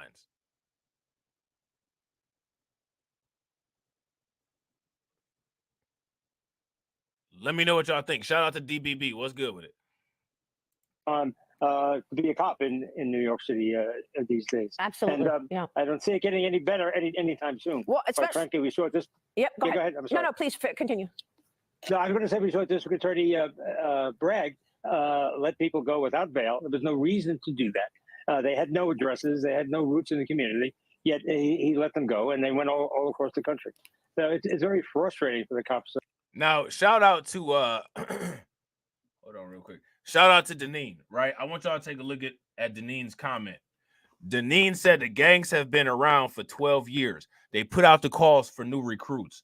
Here's my question for you guys. Where are they recruiting these people from? Where are they recruiting the new members of the gang from? Where are they getting the new members of the gang from? As well. And of course, everyone has to be on their toes. You have to be alert. You've got to be looking around because you can be the victim of these crimes very easily. They're using scooters and they're using fleet-footed young men to take purses, and it's not ending anytime soon, unfortunately. It's unbelievable. We see a lot of people with masks on riding scooters in New York City. I see it all the time. And this Venezuelan gang has it down to a science, stealing people's phones if you're holding your phone or purses. What else can you tell us about this Venezuelan gang, Commissioner?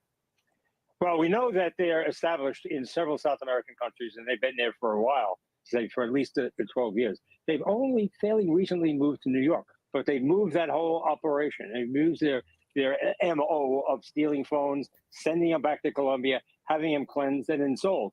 They made a lot of money off of that through the years, and it looks like they're making money here in New York.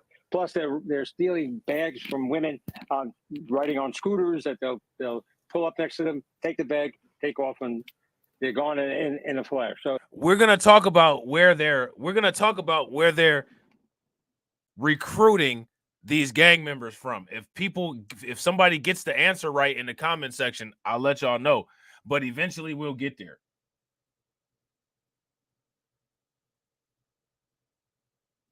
Okay. Those are the two kind of primary ways that they've been making money in the city. But they also are involved in human trafficking and drugs. So they're probably likely to expand than to curtail what they're doing now. So it's a real problem for the city and for the police department. And the NYPD is telling us, and the FBI is telling us to beware of these certain tattoos that these gang members have, indicating that they're part of the gang. Is there?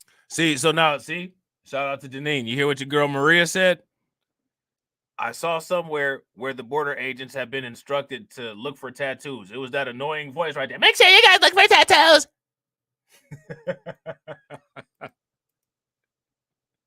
It was our friend Maria. Make sure you guys look at those tattoos. Is there anything else that average citizens, Ray, should be doing to be on alert so that they don't fall victim to this?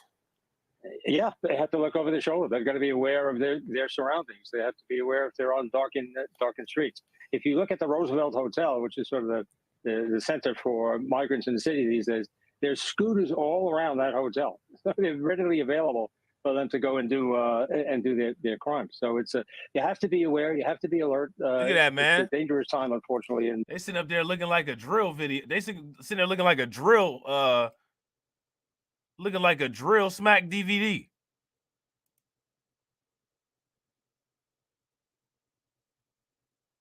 Those like some 15, 16-year-olds too.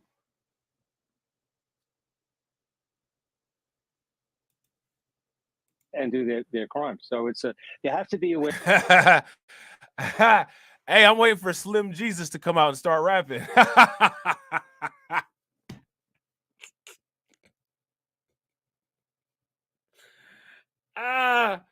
I'm waiting for Slim Jesus to come out.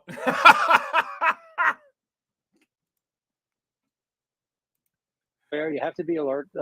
It's a dangerous time, unfortunately, in New York City, particularly in Midtown. But who's giving them the scooters? How are they getting access to this stuff? I heard a story the other day that in the Apple store, a family of migrants came into the Apple store and they wanted to buy 5 iPads and 5 phones, and they wanted to buy the Apple 15 phone, and they paid for it with this card that they had. Is the city issuing those cards? Well, they have some established people who are here. For instance, this Trinidad Apicua, they've been here. They have sort of a core group of people here. But now the migrants came in large numbers, and they're using them. So they're not exactly newcomers. They've been here. They've been established. They've been established in other countries, and all indications are they're expanding their operations. Unfortunately, so they have money and they have roots here. Unbelievable. The New York Post editorial board writes this: the documented presence of the brutal Venezuelan gang embedded among migrants in the Big Apple demands that lawmakers repeal state and local laws that stop the NYPD from teaming up with its federal immigration counterparts to take these criminals down. Ray, what can be done in terms of giving the NYPD more power to take down these groups? exactly what's said there. They joined with ICE. ICE is a very powerful federal agency, but this is a sanctuary city. New York is, so they're not dealing with ICE. It's really cutting off your nose to spite your face. It makes no sense in doing those sorts of things. But the city government won't do it. They still keep New York as a sanctuary city. They're fooling around with it in the courts, but right. Shout out to DeAndre. Do you guys notice he didn't answer that question brought up about them using our taxpayer dollars to buy new iPhones? Do you guys see what the Sanctuary said? I didn't even know about this. Did you guys know about this? Sanctuary says Chicago gives them vouchers for $9.5K per month, $9,500 a month. How many of y'all knew about that? If y'all knew about that, give me a thumbs up. If y'all didn't know about that, give me a thumbs down. But still, New York is considered a sanctuary city. So, yes, we need the federal government. We need the federal government's help. We need the federal agencies' help. And we're not getting an adequate amount of that now by any means. Subway violence is also surging in the Big Apple. Transit crime up 22% plus over the last year. Yesterday, in a less than 24-hour period, a 16-year-old boy was stabbed, an MTA worker and a Good Samaritan punched by a homeless man, and a Subway musician was attacked with a metal bottle. Ray, what are we going to do about this?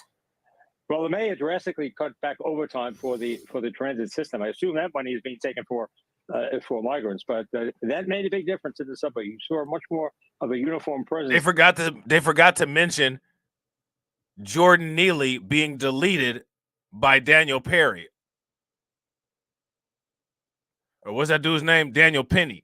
They forgot about that. They forgot about Jordan Neely getting deleted by Daniel Penny on the subway. That's a subway crime that they don't talk about.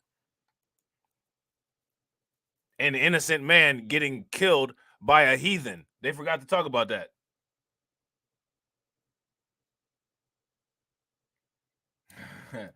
Shout out to Jesse. That's $120,000 a year. Come on, dog. Come on now. Facts. Facts. That's $120,000 free dollars. Now, let me ask you guys this question. Do you all think that they got side hustles and they're making money in addition to that $120,000? If you guys think so, give me a thumbs up. If y'all don't think so, then give me a thumbs down. In the subway system, that's pretty much ended. There's some, but a lot less than it was. So we've got to free up that money, get those cops back in the subway. The subway is the lifeblood of New York City. If we don't have that, we're going to have very little. Commerce is going to really grind to a halt. So we got a lot of things. Now look at these migrant numbers. New York City migrants, 173,900 given shelter since 2022. 66,200 plus are currently in city's care. 37,800 have been transported from Texas. Now, let me ask you guys a question. Do you all think that the number of homeless people that New York City is providing for matches these numbers? What do you guys think? Coming together here in New York City that are problematic, no question about it. And much of it originates at the southern border, the wide open border. Absolutely. Yeah. Absolutely. I mean, you see, we have now supposedly about 170,000 migrants in New York City. We've had almost 8 million cross the border in the last 3 years. There's no vetting going on. People are coming in, and they're coming in from all over the world. It's not just South America. Yeah, they're coming from Europe. They're coming from Iran. They're coming from the Middle East. Yeah. And China, by the way, Chinese nationals, they look like Navy SEALs. They look like real military-age men. Ray Kelly, it's always a pleasure. Thanks very much for the info this morning. All right, so there's that. All right. So next, what we're going to do is we're going to take a look at what New York City is doing. Hold on real quick.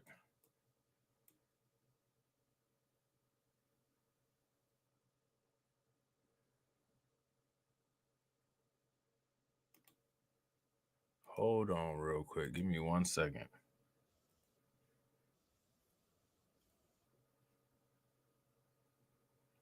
Hold on real quick.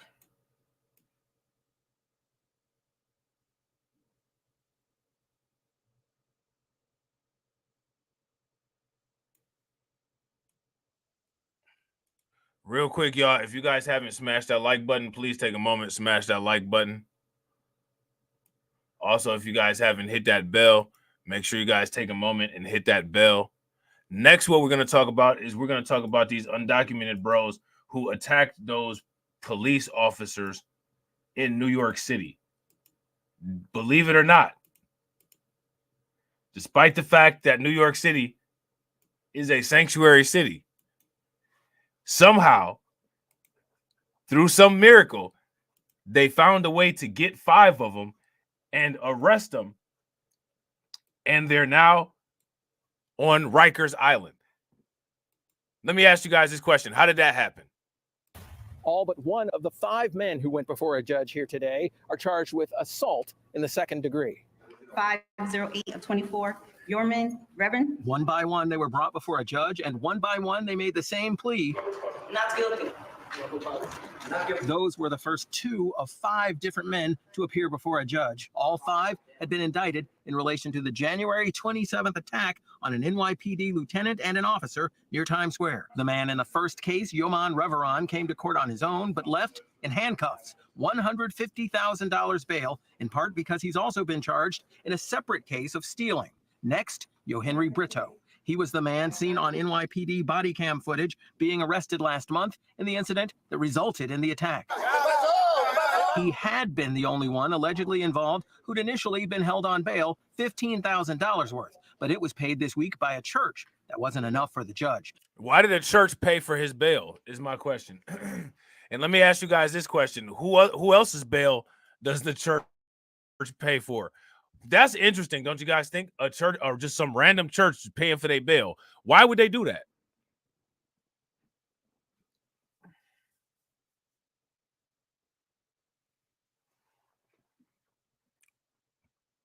Why would the church do that? She ordered Brito detained until a hearing next Tuesday. Kelvin Servita Arocha did not come in on his own. He'd been taken into custody Friday morning by ICE agents. For his assault indictment, the judge gave him $15,000 bail. Wilson Juarez was not accused of attacking the officers directly, but instead with tampering with evidence that might get his fellow defendants in trouble with the law. He'd also been picked up by ICE on Friday. To keep him in city custody and not federal, the judge gave him $1 cash bail. She gave a lot. How many of y'all knew about these bails? This guy got $1 cash bail. When is the last time you heard of an American getting $1 cash bail? Now, the thing that's interesting is that these bail reform policies allegedly were created to allegedly deal with disparities in ability to be able to pay bail, basically based on the black-white racial wealth gap. And look at the bails that they're charging these migrants who beat up their own police force.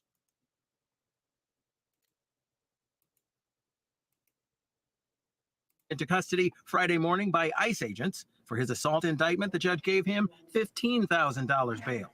Wilson Juarez was not accused of attacking the officers directly, but instead with tampering with evidence that might get his fellow defendants in trouble with the law. He'd also been picked up by ICE on Friday. To keep him in city custody and not federal, the judge gave him $1 cash bail. She gave a lot more to Darwin Gomez Isquiel. In addition to being accused of attacking the cops, he's also charged with being a lookout in a theft at Macy's in Queens. He got $50,000 bail. The largest police union says it's about time. They should have never been released. These individuals are all behind bars where they belong. A total of 8 men are suspected in this attack. 2 of them went before a judge earlier this week. Only 1 has yet to be arraigned. His name is Joanne Bowada.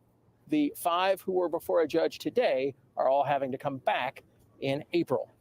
Reporting from Lower Manhattan outside of court, I'm James Ford, Pix 11 News. What do you guys think about that? $1 bail for the one guy. So there has been a report put out, and this report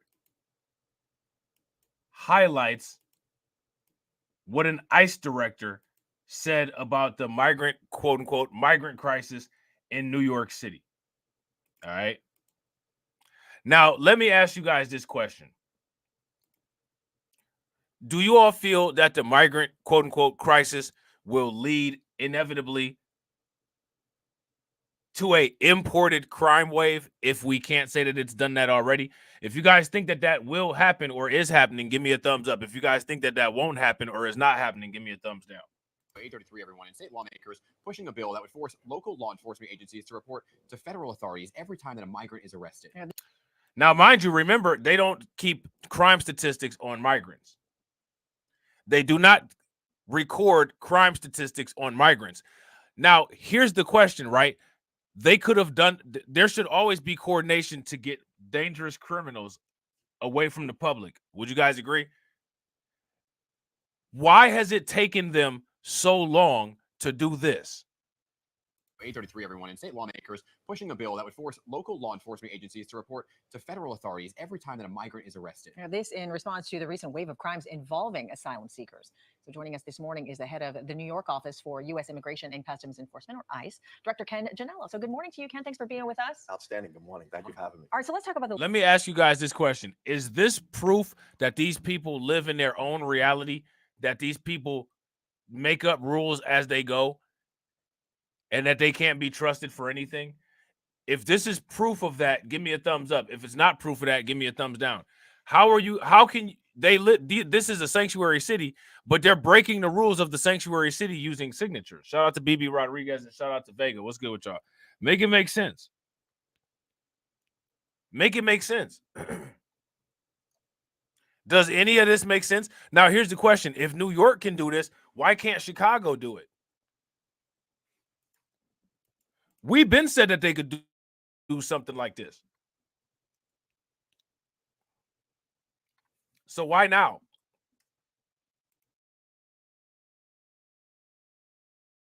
The latest. So the federal agents arrested a 19-year-old for allegedly stealing at the Queens Center Mall, and we were all surprised to find out that he is also allegedly involved with that attack on the NYPD officer. So what's the latest on that? I mean, is he now being held without bail? Well, I mean, right now, ongoing operations, current operations, I usually don't speak about them while we're still dealing with certain individuals. So all I can let you know is that ICE, the women and men of ICE, are out in the community every day looking for public safety threats, criminal non-citizens. It's a job, it's a mission that's very important, and I love to come on and educate people so they realize how important the work that ICRO in New York and across the country does. So are you in favor of, when you hear that a migrant or asylum seeker has committed a crime or allegedly committed a crime, right, in deporting them back to where they came from rather than letting the criminal system, justice system play out here? Well, I mean, as far as my opinion, I'm going to give you basically what ICRO wants to be done. And we love to see the cases go to completion for local judges because that's the justice system. But ERO, it doesn't matter if the subject has What's ERO? It's enforcement removal operations. And it doesn't matter if the individual has a conviction or just even arrest for a significant crime. We can take those individuals into custody and they'd be placed into removal proceedings. Every non-citizen is afforded the right to an attorney. Every non-citizen is afforded a right to a trial. So what we would like to see in ERO, New York City, and obviously across the country, is that when they have these so-called sanctuary policies, we would just love for, the mayor's office, the governor's office, just to revisit them.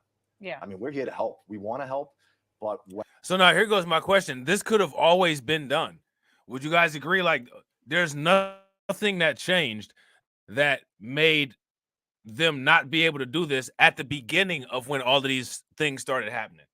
As soon as they saw that there was an influx of migrants coming in, they should have said, well, one thing that we're going to need to do is be able to have easy access to manage any potential surges in crime.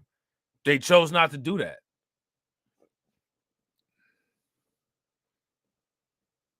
So how is it that just all of a sudden now they're able to do this?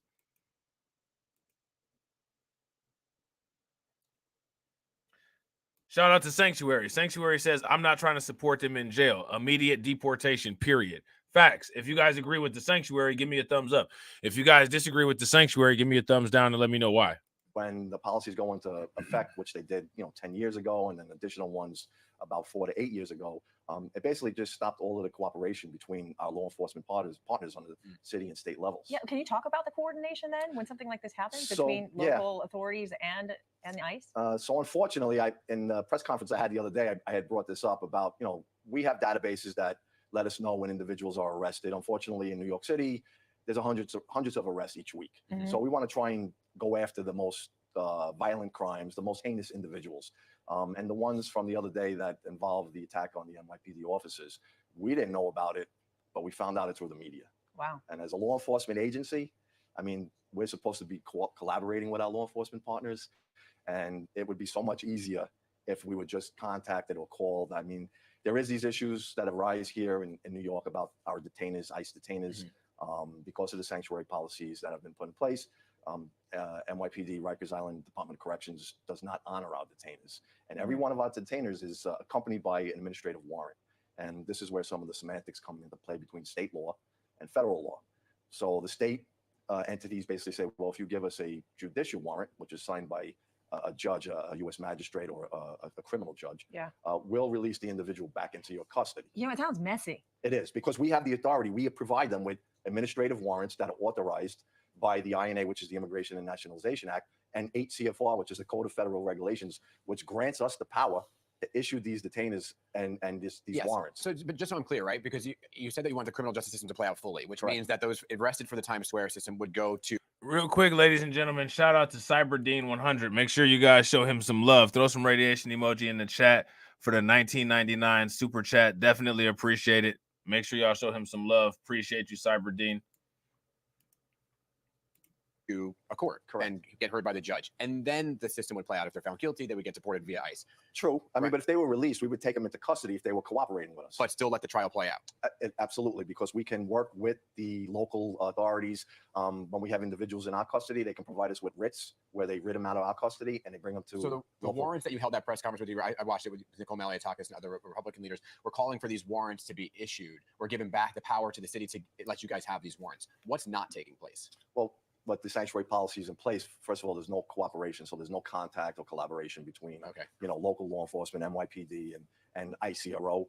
The detainers are not on it. So if someone goes to Rikers, we drop a detainer, we issue an immigration detainer. They're going to release the individual back into the community without contacting us. So then my staff. So do you guys see that? Why is that like that? That shouldn't even be allowed to be like that. So now, after hearing this, I want to ask you guys the question. Whose fault is it that there's this migrant crime wave? Whose fault is it based on what we're hearing here? Did you guys see that?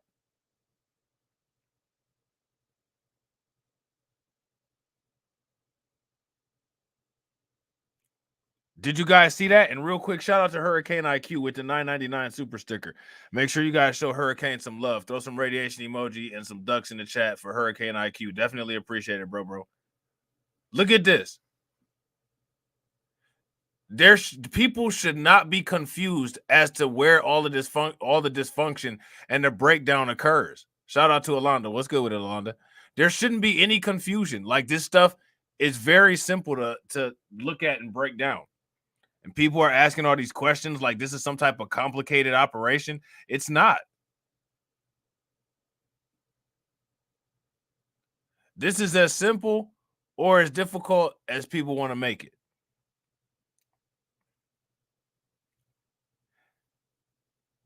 Why would they release criminals back into the community without honoring a detainer? You guys see that when he said that? ICRO, the detainers are not on it. So if someone goes to Rikers, we drop a detainer, we issue an immigration detainer. They're going to release the individual back into the community without contacting us. So then my staff have to go out into the community looking for the individual, whether he's still in the same spot, which is doubtful. They move around. They can, go to different areas. They go out of state.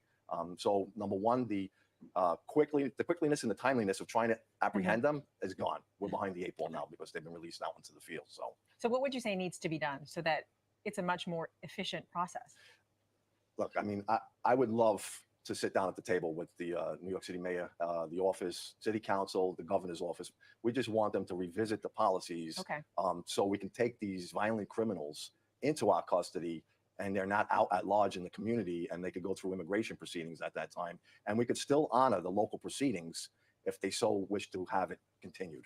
Understood. All right. Keep us posted on if those conversations happen, right? It's a big topic that I don't think is going away anytime soon. No. So there's that. So one thing that people can get out of watching that part of the video is why there is so much chaos when it comes to being able to get these situations together. There's literally no coordination. It's chaos and no coordination.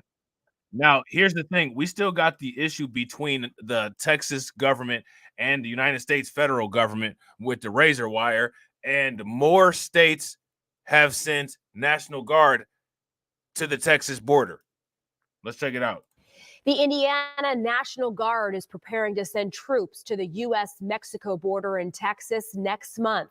Governor Holcomb making that announcement, saying the deployment is effective immediately and will support Texas's ongoing border security mission. That announcement from Governor Holcomb comes right after his trip to the southern border. 13 News State House reporter Emily Longnecker breaks down what we know about the order. Texas Governor Greg Abbott says his border strategy using National Guard troops is working. This is an area where you would regularly see 2,000, 3,000, maybe 4,000 people crossing the border illegally. Since this park has been taken over by the National Guard, the daily average is under 10 a day. In a statement issued Friday, Indiana Governor Eric Holcomb said 50 Indiana National Guard troops will be heading to the southern border after Governor Abbott asked for help. Indiana joins a number of states that are sending or have already sent National Guard troops to Texas. Federal negligence enforcing immigration law and the failure to secure our country's border jeopardizes national and economic security, affecting every state, including Indiana, Holcomb said in his statement. Now, let me ask you guys a question. We'll go back here. They use some interesting words here. They said federal negligence enforcing immigration law and the failure to secure our country's border. Let me ask you guys this. Would you all agree that what we're looking at is the result of federal negligence? If you guys agree that what we're looking at is the result of federal negligence, give me a thumbs up. If it's not the result of federal negligence, then my question for you guys is, what is it? And shout out to DeAndre for being a like enforcer. Make sure y'all enforce them likes. Throw some like enforcers into the chat. Shout out to you, DeAndre. Appreciate it. Jeopardizes national and economic security, affecting every state, including Indiana, Holcomb said in his statement. But Democrats say federal negligence is a result of inaction by congressional Republicans. Look at all these rows of razor wire. Look at that. Look at that. Who's getting through that? Look at those thick rows of razor wire.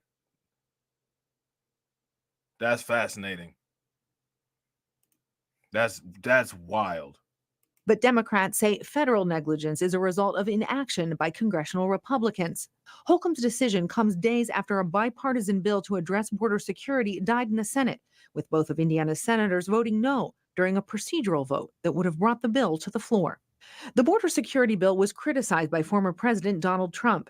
Critics have accused the former president of pressuring Republicans to kill the border security bill, so it would continue to be an issue in the November election. Indiana Democrats released a statement that said in part, quote, "Our state and country needs comprehensive bipartisan immigration reform now through congressional action to make us truly secure, not political stunts in an election year." Does immigration reform address border security? Is my question for you guys. Very simple yes or no question.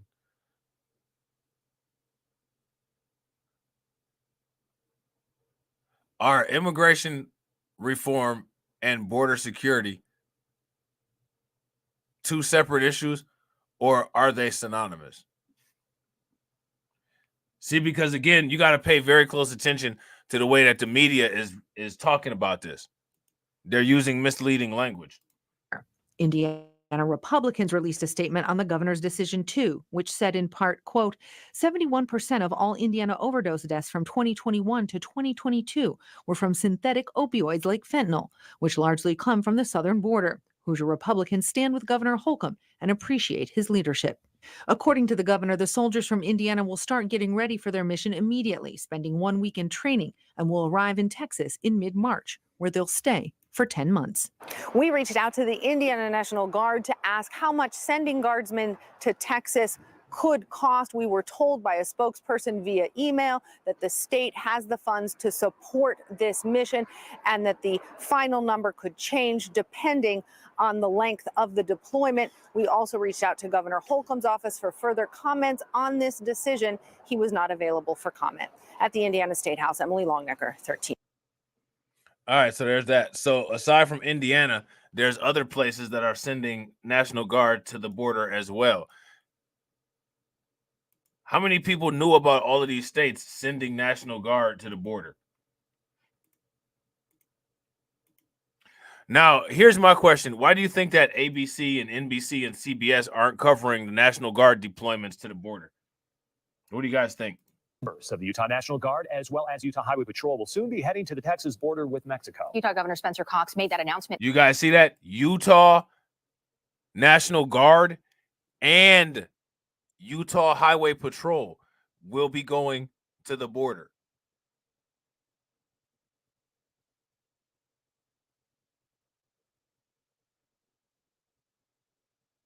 The National Guard and the Highway Patrol from Utah are going to the border. Now, let me ask you guys this. Does this make you question, is there something going on at the border that they're not telling us about?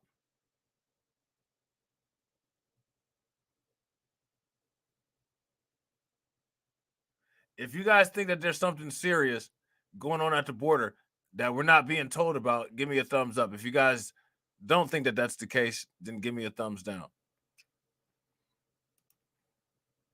Some members of the Utah National Guard, as well as Utah Highway Patrol, will soon be heading to the Texas border with Mexico. Utah Governor Spencer Cox made that announcement this morning. News specialist Alex Cabrero joins us now live tonight with the story. And Alex, everyone wants to know, when are they leaving? Yeah, both teams leave at the end of this month. Mike and Ashley. Now, Governor Cox released a statement earlier today saying that Texas needs Utah's help. In the statement, Governor Cox says that open borders threaten our national security. And if the president and Congress won't solve the influx of people and drugs, well, the states have to step up. Governor Cox visited the border earlier this week. The UHP crew that's going will be 5 members of its criminal interdiction team, which specializes in those drug investigations. That team will be there for a full month. The Utah National Guard team going will be there for 2 weeks, maintaining military equipment that is already there. Pretty simple mission, pretty routine for the Utah National Guard to do something like that.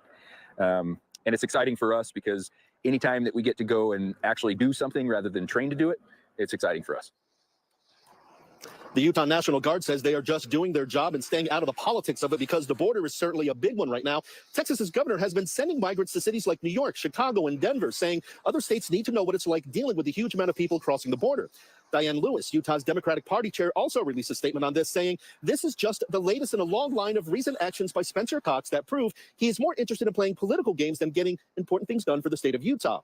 And Representative Brian King, who was running for Utah governor, also released a statement saying the rhetoric around our southern border is largely manufactured and doesn't reflect the reality on the ground. It is a shame to see Governor Cox fall for this device. Is that true?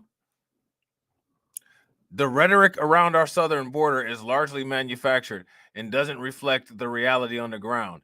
It's a shame to see Governor Cox fall for this divisive rhetoric instead of focusing on real solutions for our state. Is that a true statement? That's very interesting.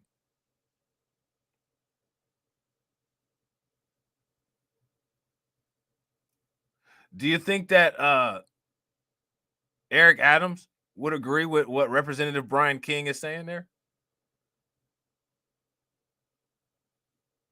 Right, exactly. Exactly, Hurricane IQ. Piece of rhetoric instead of focusing on real solutions for our state. However, Utah's Republican leadership told us this afternoon that helping Texas is a good thing. Either way, there is no doubt that Utah is part of what is happening down there now. For Live at 5, I'm Alex Cabrera. All right, so there's that. So there's Utah. All right. So now there is a Mexican military operation going on at the border. How many people knew about that? Why is so much military being put at the border? That's my question for you guys. Why is there so much military being put at the border?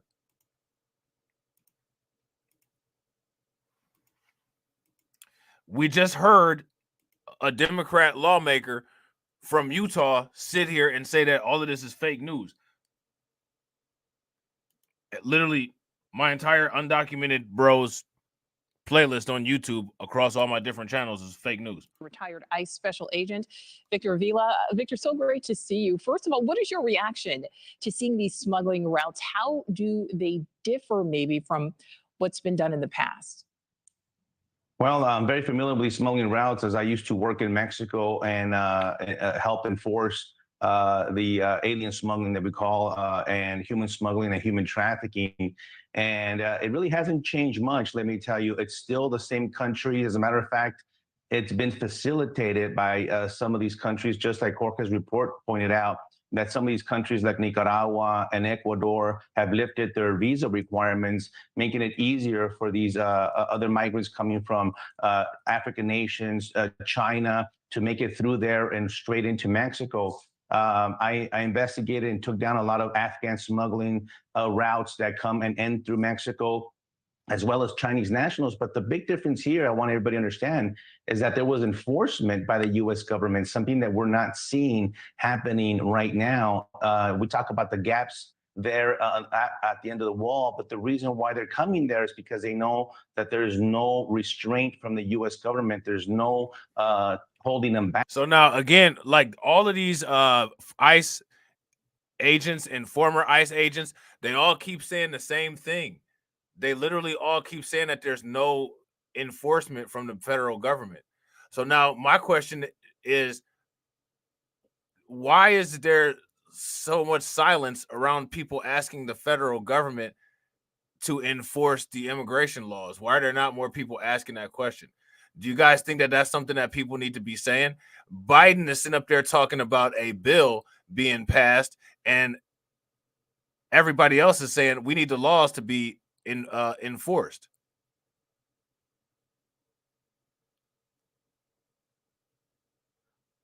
Now, here's a question for you guys. What does the bill being passed have to do with whether the laws are enforced or not?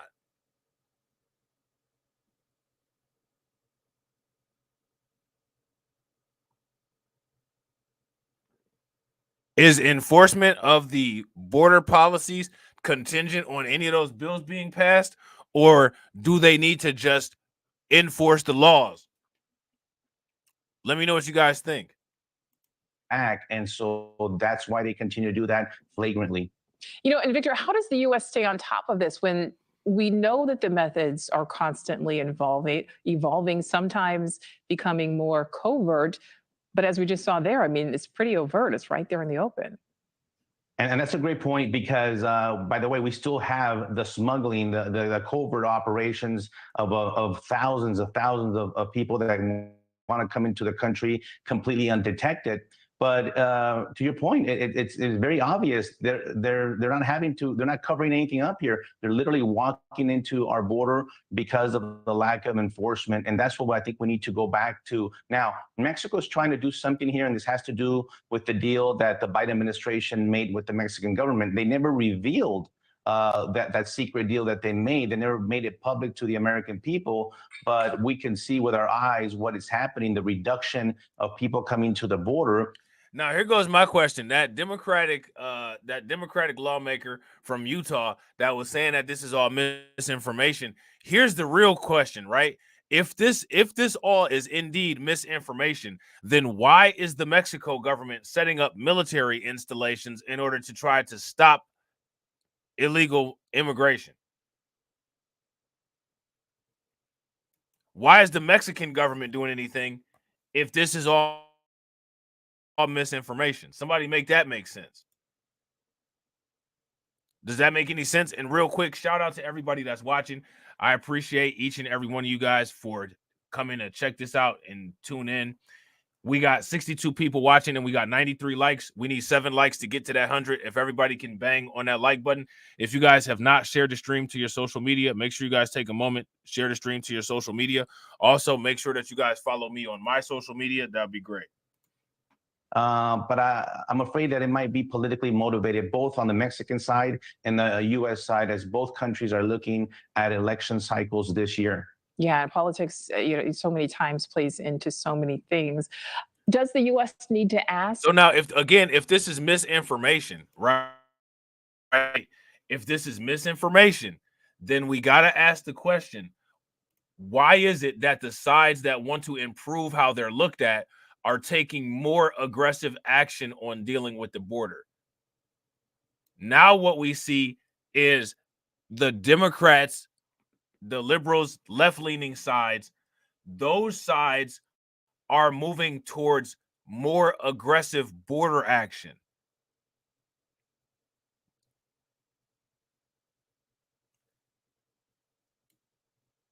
If this is misinformation, why are the Democrats acting on misinformation for the sake of trying to get votes? Does that make any sense? Make that make sense. Or demand more from Mexico when it comes to trying to stop the flow? Absolutely. Listen, we need to go back to, as a matter of fact, it's kind of backwards right now. Mexico is demanding of us, paying them money, lifting restrictions from Venezuela and Cuba, but that's not the way it should work. It should be the United States demanding Mexico to do more on their part. Remember, most of the people coming through Mexico are illegally present in Mexico as well, and I don't see the deportations happening from that side. And so definitely the United States has to continue to put the pressure on the Mexican government to help them do their part. This is a team effort here, but I'm not seeing the other team help us end up helping both countries in the long run. Before we let you go, Victor, I mean, do you think possibly changing the rules when it comes to residing and working in the U.S. legally will help? Do asylum laws need to change? Actually, I tell you, I know the asylum criteria very well. It just needs to actually be followed. And that's the problem that we're in right now, is that the interpretation of the asylum criteria that, by the way, the United States government created is not being followed. We know that 9 out of 10 people coming into the country do not qualify for asylum, yet we allow them in. Did you hear what he just said? 9 out of 10 people that come into the country asking for asylum do not qualify for asylum. Why are they being allowed in? Why are they not being turned away at the gate?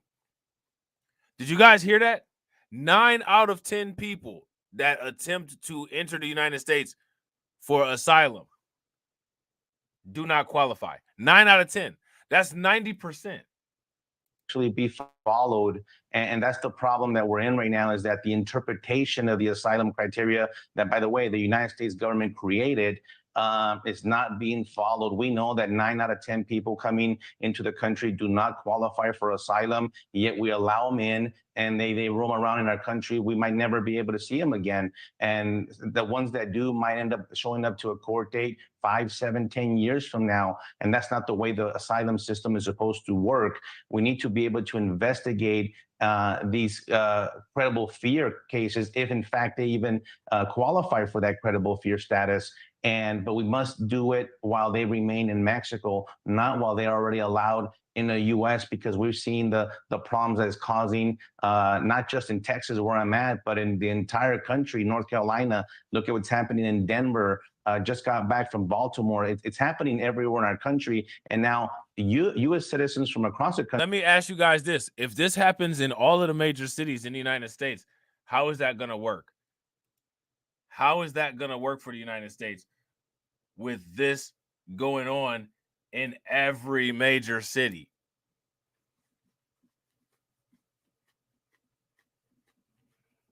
Shout out to Carlton Waste. Carlton said he's snitching. Facts. Shout out to Michael R. What's good with it, bro? If you guys agree with Carlton that homeboy here is snitching, give me a thumbs up. If y'all disagree, give me a thumbs down. Country are demanding, and they're saying, listen, you got to do something because it's really hurting our communities locally at this point. Yeah, certainly. Communities really being strained. Former ICE Special Agent Victor Avila, thank you so much for your time. All right, so there's that. So now what we're about to do next is we're going to look more in depth into the Mexican military operation at the San Diego-Tijuana border. All right. So again, we got to ask, why all of this sudden effort now? It's really weird, and it doesn't make any sense, and we got to keep questioning it until we get the answer. And shout out to Carla for being a bot enforcer. We appreciate it. This is an area where smugglers actually drive all the way up to the border wall with their vehicles and smuggle migrants in. It's one of the more dangerous areas Yeah, this morning, a News Nation exclusive. We're bringing you right here our own Jorge Ventura getting an inside look with the Mexican military at their brand new Southern Command Center as they work to shut down one of the border's most dangerous smuggling hotspots. So again, we got to ask the question, why is Mexico doing this? Why is Mexico doing this if this is all fake, if this is misinformation?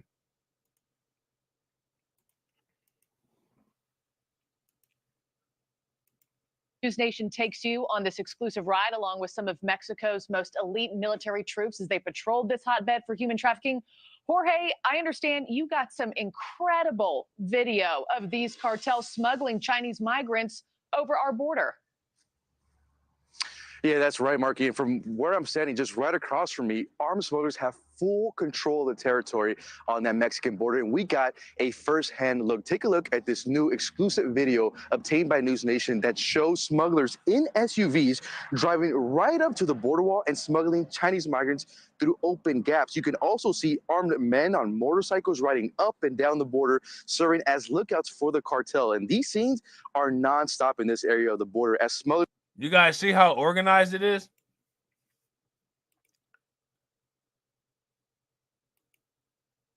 Look at how organized that is. Now, let me ask you guys this.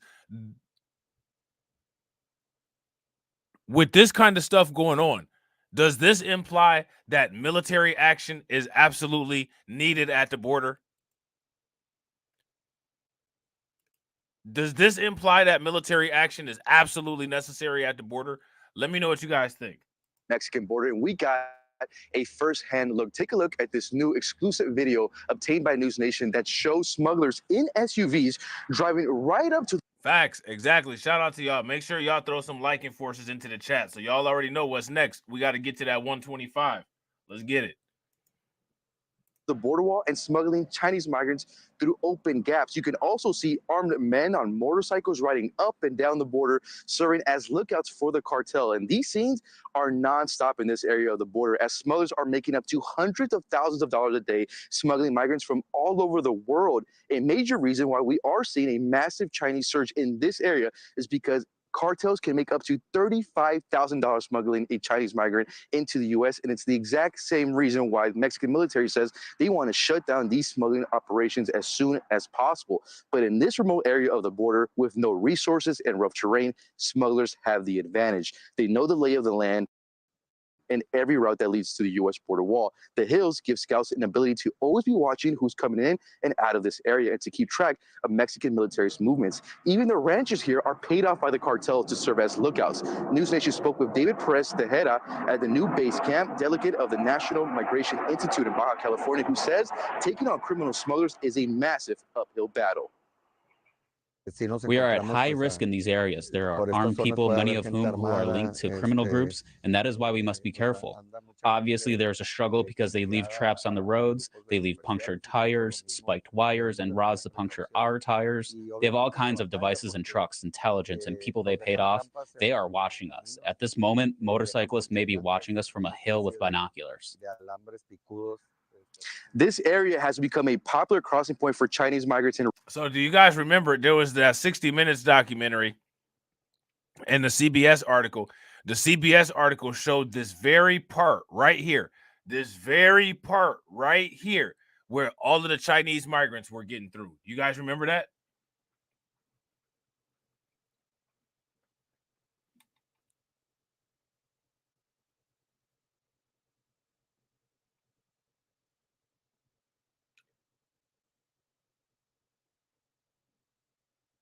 Look at this.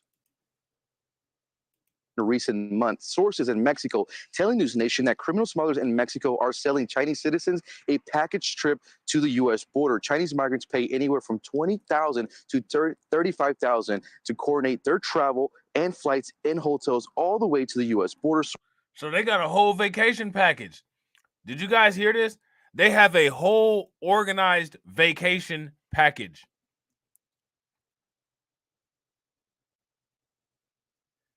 To get to the United States. Facts. Shout out to DeAndre. DeAndre said, and I don't see not one of them climbing. And that's why they put anti-climb. That's why they put anti-climb additions onto the border wall. That's why they put that there, because they know ain't nobody climbing it anyway. Telling News Nation that criminal smugglers in Mexico are selling Chinese citizens a package trip to the U.S. border. Chinese migrants pay anywhere from $20,000 to $35,000 to coordinate their travel and flights and hotels all the way to the U.S. border. Sources telling News Nation, once Chinese migrants cross into Mexico in Tapachula, they are granted a humanitarian visa from government officials, which gives them the ability to travel freely in Mexico. Hundreds of Chinese migrants fly into the Tijuana airport every day. The Chinese, for example, get sold other routes entering through countries that did not require a visa. For example, the Chinese fly to Ecuador. From Ecuador, they get an Airbnb, and the smugglers have them fly to Colombia or through Nicaragua. See, so you guys see this? They have a whole route set up, and they have a value chain with pre-established Airbnbs. Now, why are these governments allowing Airbnbs to set up business for facilitating this stuff? Why are they allowing them to do that? The Chinese, for example, get sold other routes entering through countries that did not require a visa. For example, the Chinese fly to Ecuador. From Ecuador, they get an Airbnb, and the smugglers have them fly to Colombia or through Nicaragua. And there comes the same cycle that I mentioned about getting them protection to cross through Mexico. They eventually arrive here in Baja and then cross here in Yacumbo.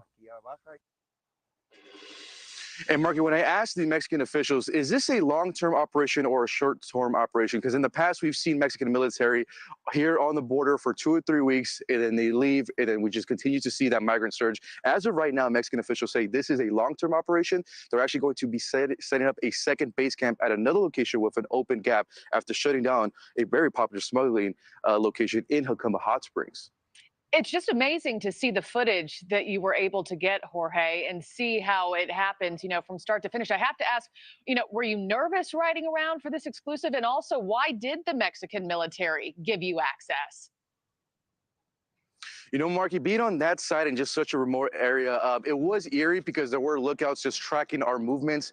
We actually had a one-on-one interview with a Mexican official who says they're actually looking at us right now through binoculars. He was pointing at the guides. A lot of the ranchers serve as lookouts. And I think right now the Mexican military and Mexican officials do want to start to change the narrative that Mexico is stepping up to stop the illegal migration. When I was in Texas earlier this month in Eagle Pass, we saw a lot of that Mexican military on the banks of the Rio Grande.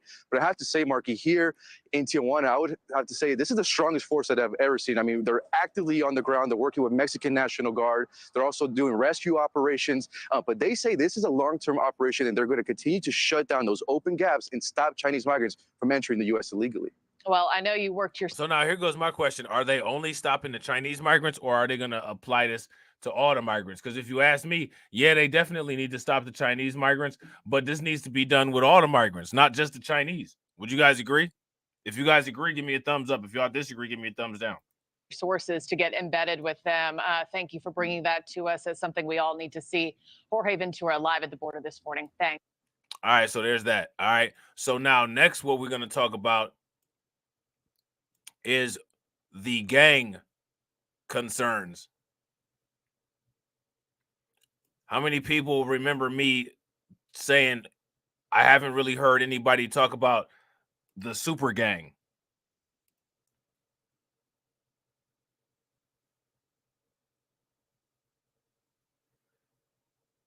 Does anybody know who the super gang is?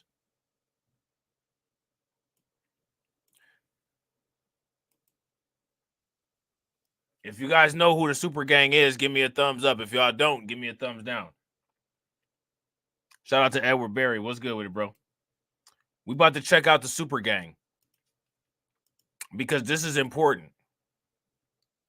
This has literally been being ignored.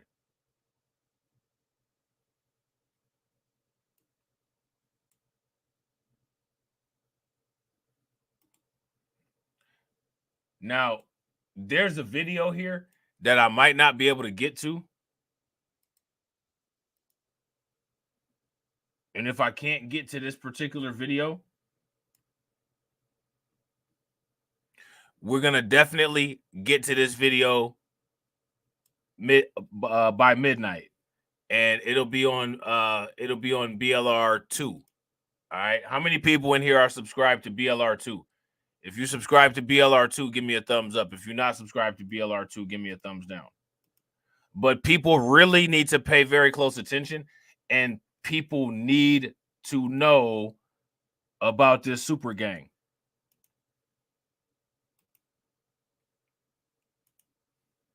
I believe that there is an exception to the rule of who's committing crime all over this country. But it's getting a lot of attention. So we got to address it, put it in context, because crime is an issue. And a lack of prosecutions is a part of the issue, whether people like that or not. Now, last month, remember the story where these migrants, I think there were 5 of them, 19 to 24, literally attacked cops in Times Square. Literally tried to beat up cops.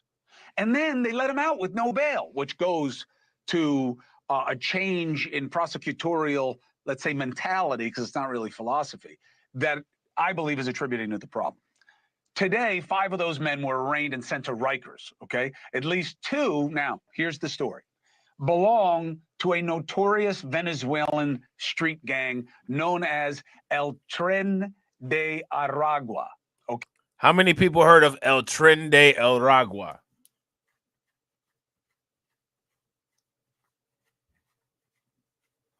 If you guys heard of El Tren de Aragua, give me a thumbs up. If you guys have not heard of El Tren de Aragua, give me a thumbs down.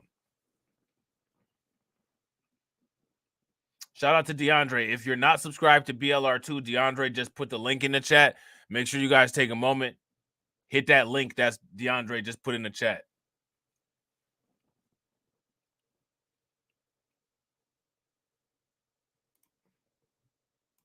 Okay, now, some believe that El Tren is teaming up with organized crime. Now, why do I make sure I say the name right? Because I don't want them coming after me. That's why. Usually, I don't care if bad guys, how they feel about me pronouncing their name.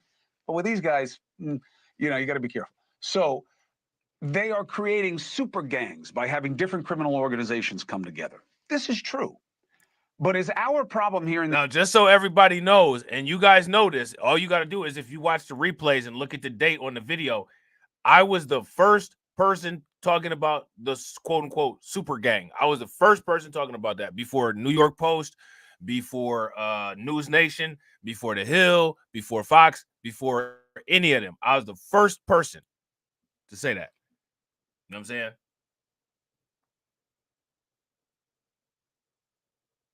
So just so y'all know, and anybody that watches my content, they'll tell you. You know what I'm saying? this country really migrant driven when it comes to crime? Let's bring in someone who knows, okay? Former DEA agent Jack Riley. He is a cartel hunter and a mentor of mine. And News Nation Law and Justice contributor Jennifer Coffindaffer, who understands. Now, do you guys remember last year when we talked about, when we used that article from USA Today, and we talked about cartel involvement in logistics? The cartel involvement in the migrant crisis, human smuggling, logistics, all of this quote unquote human smuggling. They've been talking about human smuggling for years. That's migrant movement. And they weren't calling it migrant movement. Then we also did the video that's on members only about the Venezuelan prison crisis, which is where all of these people are coming from. You guys remember that? The context in society and how these cases are made. Thank you both, especially on a Friday night. Jack, what happened with the migrants and letting them go, that's bail reform gone bad, okay? But the idea that we should look at that case as proof that's not bail reform gone bad. That's sanctuary cities. Do you guys agree with Chris Cuomo that this is bail reform gone bad, or is this sanctuary cities? What other people in New York City got bail like comparable to those migrants? Does anybody know of any other cases where people have attacked police officers like that and got bail like those migrants did? That was a special case of any type of bail being applied to those migrants. So for them to sit here and say that is not honest. is intellectually dishonest. So there's a reason why they're being intellectually dishonest when it comes to talking about this. So the question is, why are they being intellectually dishonest? Super gangs are taking over our cities. Where's your head on it? You know, I'm not sure we're there yet, but I'm reminded of the spread of Mexican cartels in the U.S. to various cells in different cities. We spent a lot of time trying to track their movement. And what scares me is I don't think that's happening now. I think especially this particular Venezuela gang is heavily entrenched in human smuggling. So that's going to give them an opportunity to work the border. And the situation on the border now is fairly porous. So I'm in no way saying all migrants are bad guys, but there are bad guys getting through. And they're like franchises. They're going to go where, number one, they feel comfortable, they have camaraderie, they have their culture, and they can make the most money from committing crime. And we're beginning to see that, I think, in New York, along the border, Chicago, and some other large cities. It reminds me, and I hope we don't have to learn the lesson again, of what happened in the 80s when the Cubans and the Marilito boat float, where we literally lost track of thousands of hardened criminals. Well, what that shows is that these people don't learn their lessons.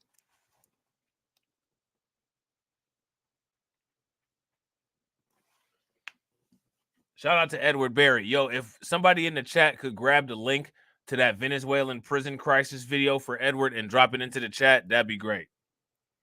I don't think we're there yet, but we need to get a handle on this border, and somebody's got to do the job tracking these people.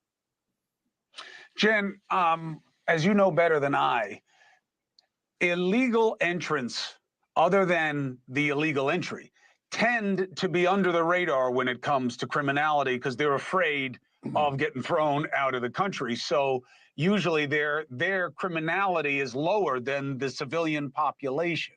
But it really works to frighten people. That's not true. When Europeans came to the United States, their criminality was far higher than the native indigenous population that was already here.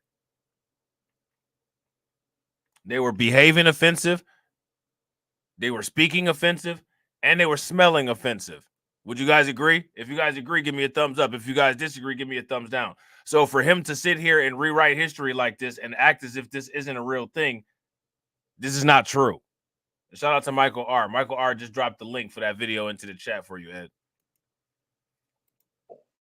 What do you believe the context is of what is making crime Shout out to of Val. control What's in the good, country Val? now?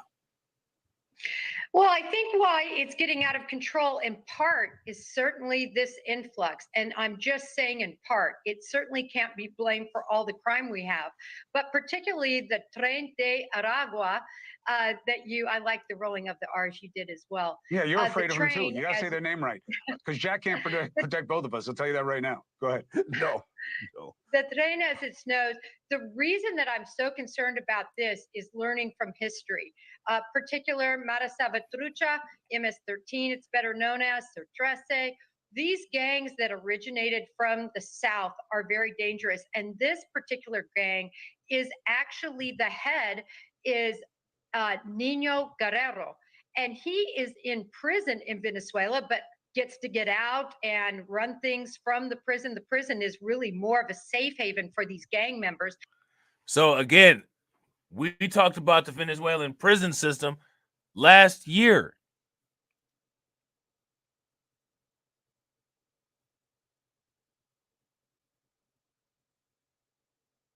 Last year.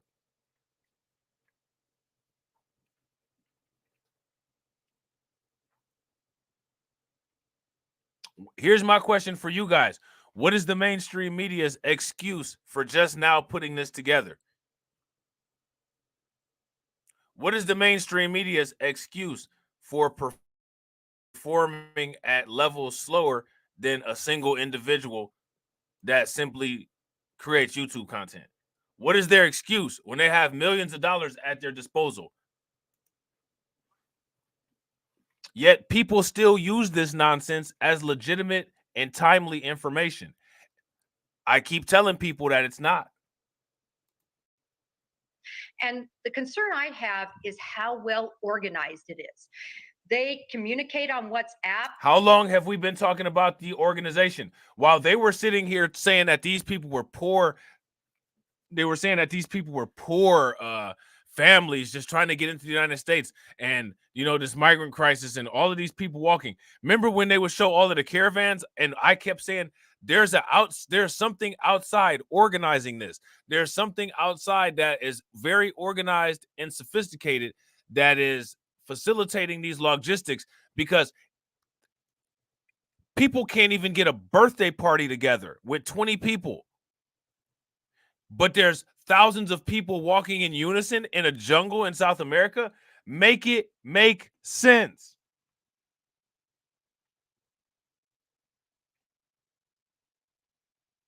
Make it make sense. And the concern I have is how well organized it is. They communicate on WhatsApp. They communicate to individuals in New York that are in these migrant settings. And they've actually contracted them, if you will, to conduct a lot of this crime, including the moped crimes that have almost tripled. And so all of that is really concerning because of the organization of it all, Chris. Hey, thank you for watching. Please go to newsnationnow. We've been said that it was the organization months ago. Months ago.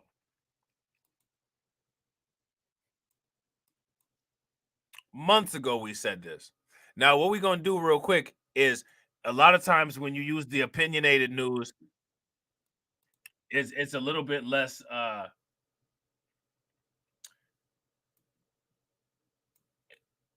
it's a little bit less credible, right? So that's one of the reasons why I use so many local news sources. Okay. Let me see something real quick. Now, I want to show you guys something here. I want to show you guys something. If you look, Philo News, and I think that this Philo News channel is some type of Spanish news channel. This channel here called Philo News, they were talking about El Tren de Agua 4 months ago. There's all these Spanish channels that have been talking about El Tren de Agua. Mad Spanish channels been talking about this 4 months ago. Why are people just now hearing about it here? You know what I'm saying? Real quick, ladies and gentlemen, shout out to Miss Niecy. Make sure you guys show Miss Niecy some love. She's a third stream sponsor with the $10 super sticker. Definitely appreciate it. Make sure y'all show her some love. Please throw some radiation emojis and some flames and ducks in the chat for her. All right. So I want y'all to check that out. Look, put that name in the search engine. You know what I'm saying? And see what y'all come up with at some point while y'all watching YouTube. You won't be able to probably understand, the language on a lot of those videos. And I don't think you can change it where it'll say the video in English. But they've been talking about this for a long time. They've been talking about it for a long time. KTSM 9 News Now starts right now. Good afternoon, everyone, and thank you for choosing 9 News Now. I'm Estela Casas. The fastest growing transnational criminal organization known as the Tren de Aragua has arrived at the border. There you go, right there. So now, again, Democrat talking points. Democrats say that these are overblown talking points, misconstrued talking points. None of this stuff is true. And again, here we are with the local news literally saying this very exact thing. Local news. This isn't Washington Post. This isn't the New York Post. This isn't Fox News. This isn't NBC. Local news station. Do you guys notice that most of my content relies is I don't really use too much CNN. I don't use too much. I do use Fox when it comes to talking about the migrant crisis, but that's because they are really like one of the only ones besides them and Newsmax that talk about it. But aside from that, everything else is local news. If it's not true, Why are they talking about it on the local news? This is local news. This is a local news station. News 9, NBC, KTSM. KTSM 9 News reporter Oriana Botaro tells us about this gang from Venezuela and how it's threatening safety to borderland families. It's a story you'll see only on KTSM. The U.S. Border Patrol said it detained 38 suspected Tren de Aragua members between October of 2022 and October of 2023, some right here in the El Paso border, according to a report by CNN. KTSM spoke with Agent Britton Boyd to see how they are posing a threat to our community here and nationally. He said the people associated with the Tren de Aragua arrived mixed with regular migrants, making it difficult to sort. Did you guys hear that? The people, what did I say about these people that are running for the border to escape criminal charges? What did I told people, I said, if you commit a crime and the government, the U.S. Marshals and all them is looking for you, what are you going to do? You're going to try to escape to Mexico or Canada so you can get out of the jurisdiction. These are jurisdiction escapees.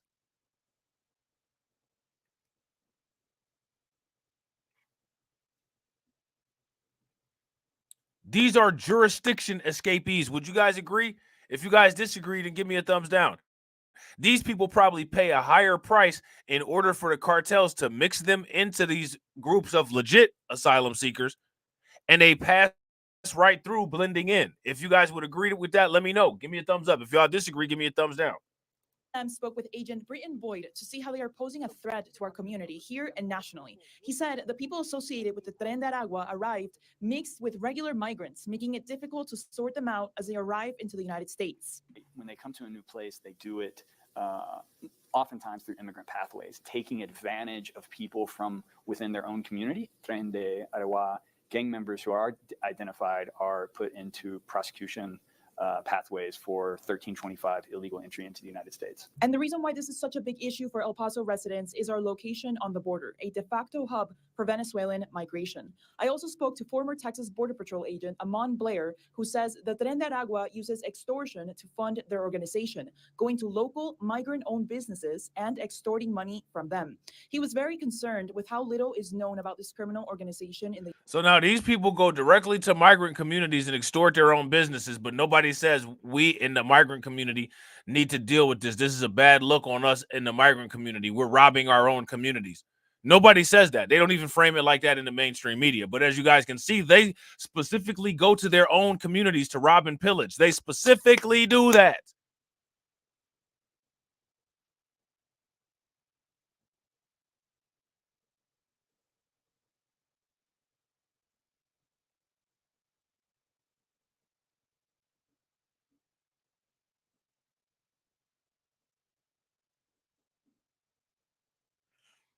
Now, you don't have any Hispanic people coming out saying that these Venezuelan gang members are a bad look on the Hispanic community. You don't see, nobody's doing that. Are they doing that? Are any American Venezuelans being accountable for the imported Venezuelan crime wave? So now nobody's putting a gun to their head to do that, and they're not doing it. Just like nobody puts a gun to these people that go and do that on their own free will when they talk about black people. So my question is, why is it that these people don't do that? And why is it that the black people that get in front of a microphone, the first thing that they do is roll on black people?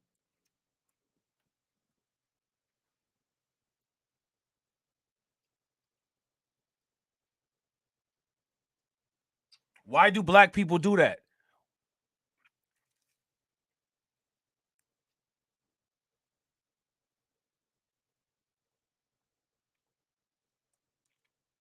Any Latino person that's an American citizen, they never get in front of a microphone and say that kind of stuff. So my question is, why is it that the people who, even people that are not Democrat shills, people that just come from the community in Chicago, in New York, anywhere, when they give them a microphone, why do they say such ignorant shit talking about black people? And why don't anybody roast them people to a crisp about it? Shout out to Brooklyn Queen. What's good with it, Brooklyn Queen? Why do people act like they don't see that? Let me ask you guys this question. If you give the microphone to random people in the hood, say, for instance, you go to some hood in Chicago and you give a person a microphone and they start talking crazy about black people and they're black, who are they bought and paid by if they don't have, if they're somebody that we don't know? So now, why don't those people get held accountable?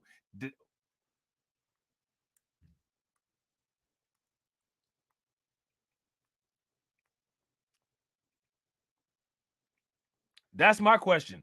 If people don't start holding those people accountable, they're going to continue to act like that. They're going to continue to behave like that. Let me ask you guys this question. Are the people that produced people who do that, do they share accountability with that? Who created the mind state to where it's every time you get a microphone in front of your face, you say something crazy about black people, whether it's for free or any amount of money?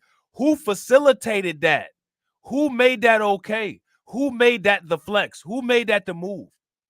And then when we see them doing it, instead of them getting rolled on, they get excuses made for them. Who made that the flex to behave like, and who made that the flex to make excuses for these clowns? All these people that get in front of the microphone are not getting bankrolled. They're just dumb. Why don't anybody get held for their lack of intelligence and their stupidity? If you're stupid, you're stupid. And people need to start eradicating stupidity. Would you guys agree?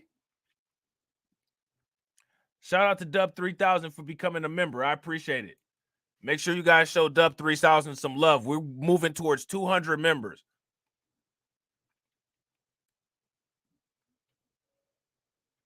Shout out to Dubs. Make sure y'all show him some love. Throw some radiation emoji in the chat. Throw some membership emoji in the chat. Welcome him to the green team. Shout out to Dubs. That's the question. Where is people's automatic defense system? Why do you have to fight all the stuff that other people say about us? And then we got to fight stuff that many people who are part of our collective decide to just say as if they don't have any control, which I don't understand why they would be inspired to say such degenerate nonsense anyway. I don't know how most people were trained, but I've been trained to always project myself in the best possible light. And then people would turn and say that I'm cocky. I don't care if you say that I'm cocky. Do you disagree? If I'm telling you that I'm dope, and you know damn well I'm dope, but then you want to turn around and say that I'm cocky, I don't care if you say that I'm cocky. I'm dope, and you know it.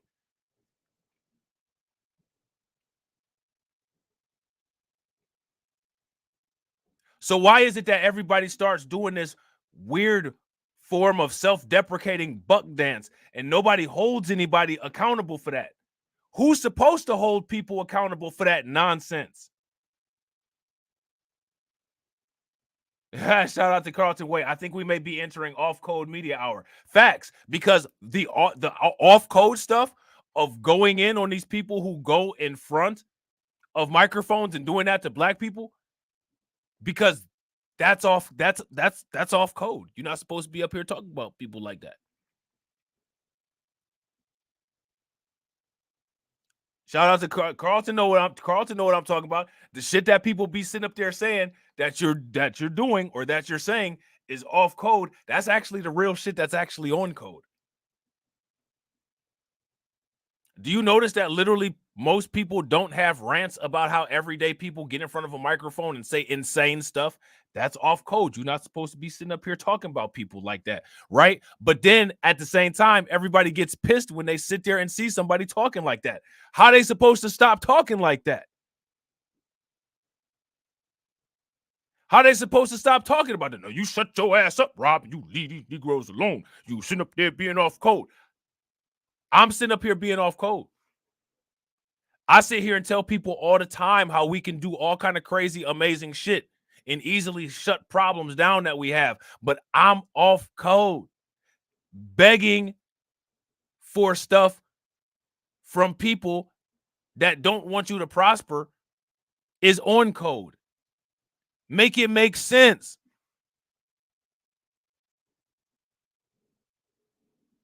Make it make sense.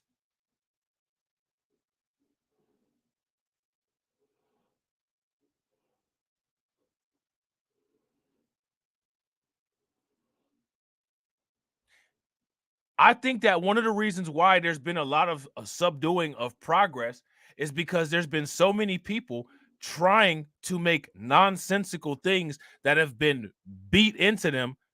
They try to make it make sense. It doesn't make any sense. If it doesn't make any sense, feel free to just say it doesn't make any sense.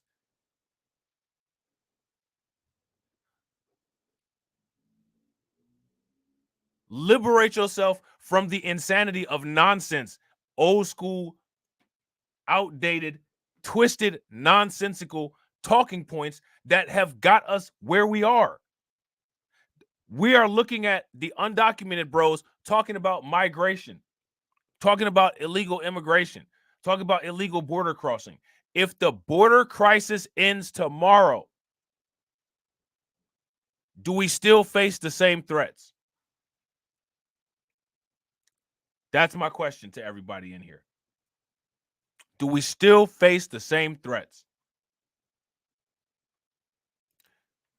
Shout out to Dub3000 with the $10 super chat. Make sure y'all show him some love. Throw some flames, radiation emoji in the chat. He says, Black Light Revelations, the whole idea of sanctuary cities and acting like it does not harbor crime is dishonest. I have the source if you want me to post about it. Yeah, go right ahead, bro. Post about it. I don't know if you're in the Discord, but it's probably easier if you post it into the Discord because I think only people with wrenches are able to post active links into the chat. You know what I'm saying? But yeah, that's absolutely so. Think about what sanctuary is. You know what I'm saying? The entire word sanctuary. You know what I mean? Shout out to Hurricane IQ. Make sure y'all show Hurricane IQ with the some love with the $9.99 super chat. Definitely appreciate it, bro. Make sure y'all throw some radiation emojis, some flames in the chat for him. He said, I knew I wasn't the only one that felt that way. No, you're not, bro. There's a lot more people that feel the way that we feel that don't say anything because they're scared of WS. They're scared of being shouted down. They're scared of being rejected by their family. Stop being scared. You cannot live life scared. Living life scared is not sustainable.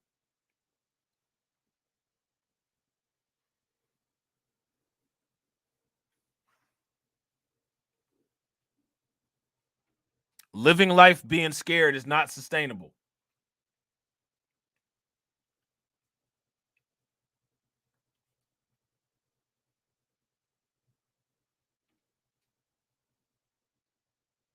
You know what I'm saying? Let me add, look, people sit up here and say the white media will get the most ignorant black people to talk about some stuff. If I had a media apparatus, I would get the most ignorant non-black people to come up there and talk about stuff and say, see, even they said it. I'll do the same thing. I'll do the same thing. And I wouldn't do the same thing because I have an issue with them people. I'm doing the same thing to even the score because they've been doing it to us forever to the point that people think that they could just come up to us and disrespect us because they think that we have a baseline low IQ. Somebody got to hit back.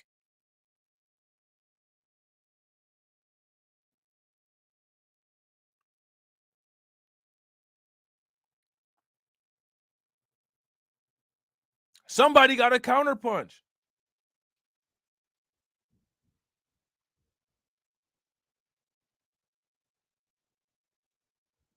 You know what I'm saying? So we ask a lot of questions that this is where we went to yesterday. We ask a lot of questions that we got to ask ourselves, do we believe what we're saying? WS is in the business of disinformation. Why are we expecting them to accurately report?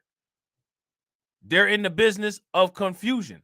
Why are we expecting them to provide straight answers and not double talk? Why do we sit there and say that they don't do their job when they actually do their job to perfection? Their job is to make us look as bad as they possibly can to keep people as confused as they possibly can and to misconstrue information so badly that you will not be able to figure your way out of a wet paper bag. That is exactly what they do every day. They get a 10 out of 10 for doing their job.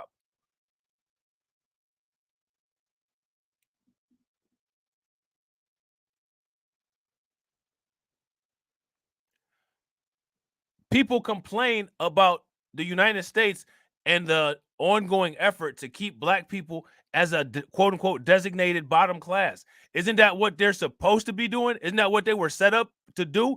So if in one hand we believe what we say, then what we're seeing is the United States doing what it was built to do. So then what I don't understand, do people get upset when they get stung by a bee? No.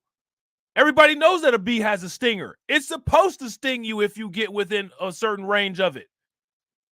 So who's telling, why are people having these diametric conflicts when observing the environment? It doesn't make any sense. That's what doesn't make sense. A lot of the environment makes absolute sense. The world is correct. Everything makes sense if you're thinking properly and observing everything properly. It's the thought processes where people process information incorrectly and confuse themselves. So I got to keep asking the question, why are people purposely confusing themselves? It's either one thing or the other. We don't have no power, yet we need to boycott. Wait a minute. So we do got economic power to where a boycott will make a difference, but we don't have no power. We don't have no power, but we need to sit out and not vote to make a statement. Which one is it?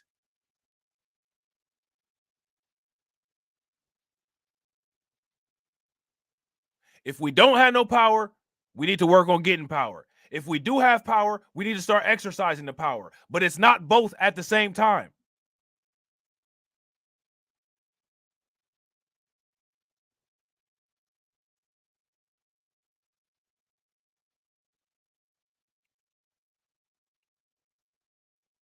It cannot be both at the same time. This is a world that is based on rules and variables, and it cannot be both at the same time. It cannot be on fire and frozen at the same time.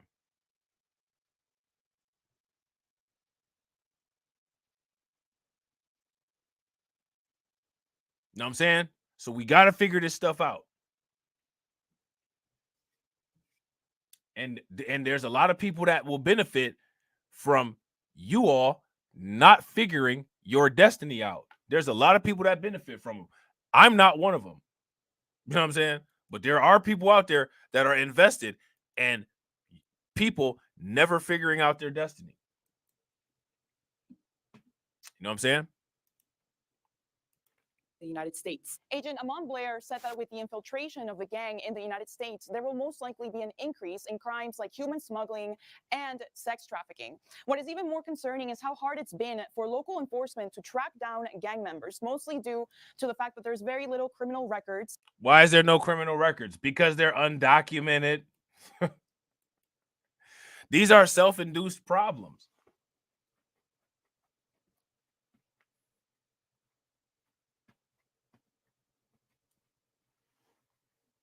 These are self-induced problems, y'all.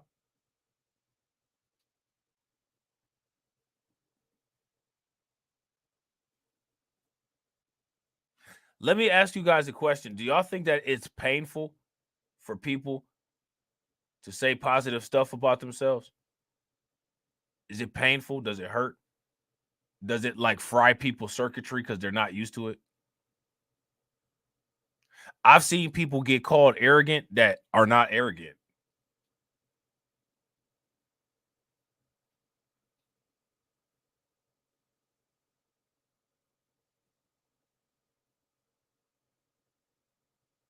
I always got told that I was arrogant when I was growing up. And I told people, you can call me whatever you want to. If you want to call me arrogant, then I'll be arrogant. I'm not going to fester in the self-deprecating sewer that makes up your mind state. So if you can only think of negative shit to say about you, yourself, your community, or people, your family, or anything, continue to float around in that toilet bowl. It's not my responsibility or anybody else's responsibility to pull you out of it and stop you from going down a drain. You need to go down the drain. You know what I'm saying? Real quick, ladies and gentlemen, shout out to Val.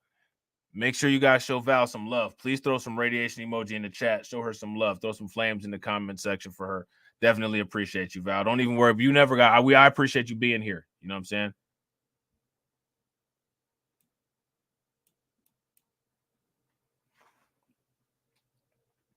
Would you guys agree? Do you guys notice this? Anytime any of these people, if you compare situations, no other, like the politicians, nobody else do that. Well, we need to do this. We need to do. Here's the question: what do Latino people need to do to deal with some of these migrants? They speak the same language. They're culturally similar to them. Do something about this stuff. They literally will sit there and tell a random black person that we need to deal with black on black crime. We need to deal with single parent households. Deal with this shit.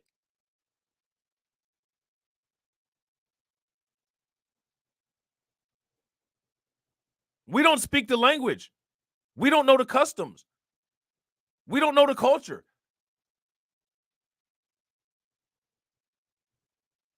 Literally nobody's saying any of that.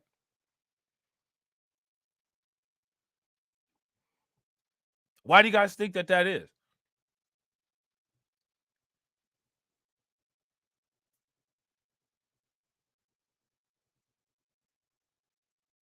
I seriously don't know the culture. These people do know the culture. You know what I mean?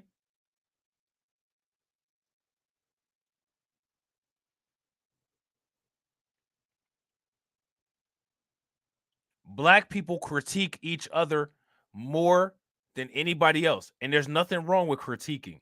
But at some point, people need to stop with the critique and tell everybody else it's you degenerate motherfuckers' turns to critique yourself and all of your downfalls, because it's not us doing everything. We critique ourselves to make ourselves better for each other.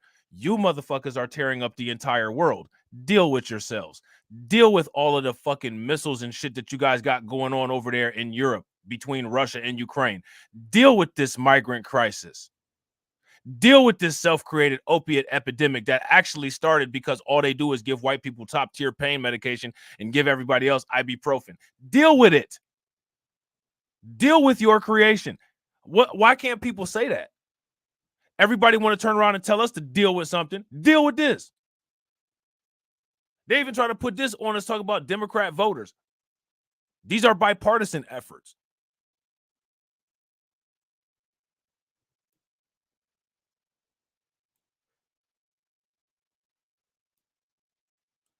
Shout out to Edward Berry with the $9.99 super chat. Make sure you guys show him some love. Throw some radiation emoji in the chat for him. Edward Berry says we must continue to reveal the shills who disrupt our internal politics. This is why black media is so important. Facts, because the whole purpose of W media is to absolutely disrupt the internal politics. W media is one of the reasons why people speak so shamefully when they go someplace. Watch a news article or something like that. The first thing they say, we need to clean up our neighborhoods. Do we? How come in white neighborhood? How come when they have an issue go on in a white neighborhood, the first thing they don't say, well, we need to make sure that little Timmy's not sawing his mom's head off? How come how come they don't say that? How come nobody says Britney Spears is a stain on the W community? How come nobody say that?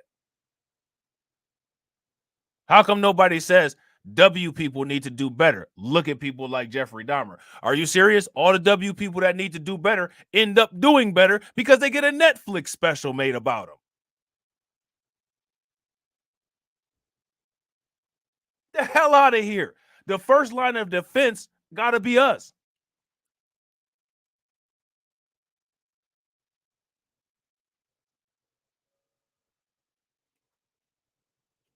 The first line of defense got to be us.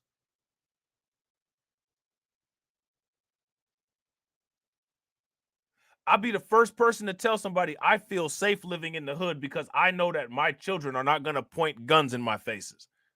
Now, how you feel about that? How do you feel about that? I know that I'm not going to die by the hand of my own children. Can't say that for them people in the suburbs, because people in the suburbs, kids taking them out every day. Kids taking them out in the suburbs every day, B. Check them familicide statistics.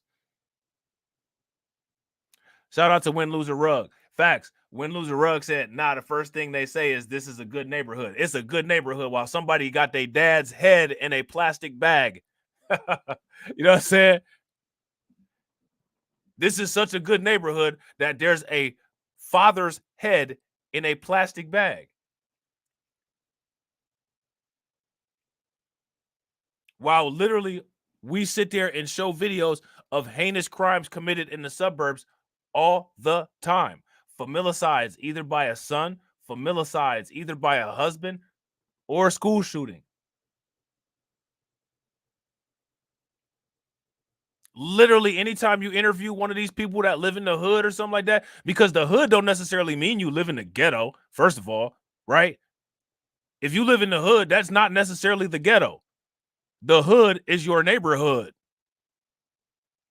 There's a difference between the ghetto, then there's the projects, you know what I'm saying? Metropolitan Housing Authority, subsidized housing. All of those things are different. The hood don't imply that you live in a bad area.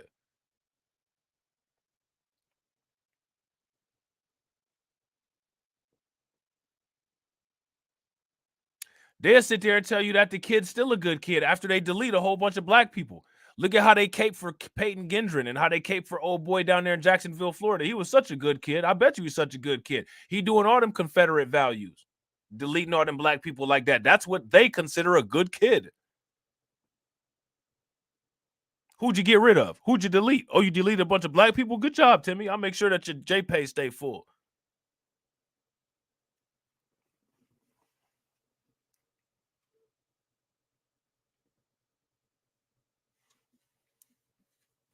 So now we got to ask ourselves the question, why is it that reflexively, like, the only thing that people can say is like just negative stuff? There's always a negative connotation, like, so even like a lot of people say that kind of stuff, and they say that kind of stuff jokingly.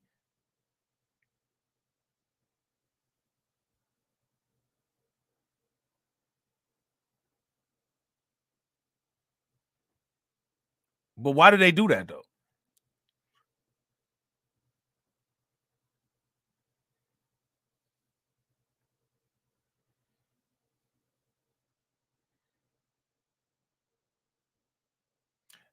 Now, like I said, I don't know if anybody ever seen East Cleveland, but go look up a quote unquote East Cleveland drive-through video on YouTube. That's the ghetto. Like I said, there's a difference between the ghetto, the projects. You know what I'm saying? The projects is called projects because they're actual housing projects that's created by the government to subsidize low-income people. That's why they're called the projects, because they're actually a project of housing and urban development. You know what I'm saying? See, when you got people that swagger jack, they misconstrue words and don't know what the words mean. You know what I'm saying?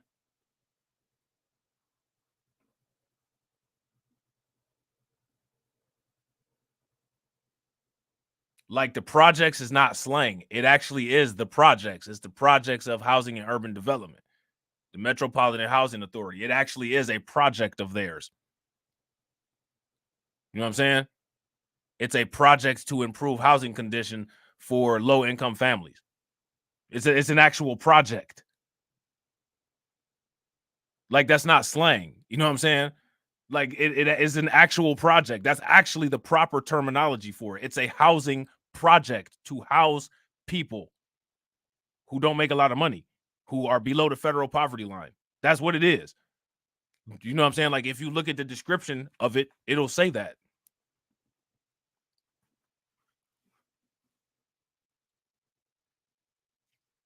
But we got all these swagger jackers, you know what I'm saying? All these other people that, you know what I'm saying, come in and try to take stuff.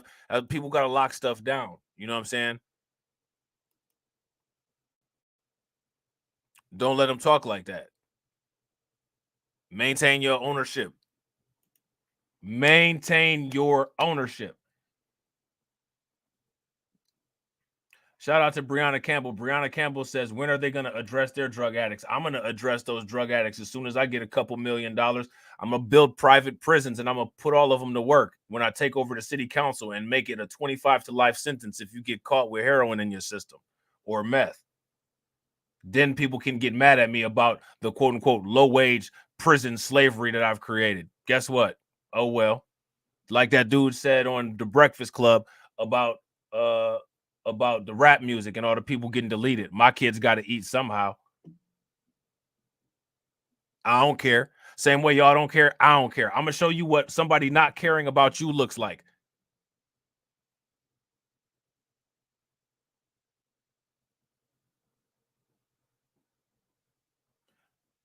This is what I be saying about people got to take aggression lessons. Shout out to Hurricane IQ. Hurricane IQ said, can I be an investor? All you got to do is watch an ad and you already invested.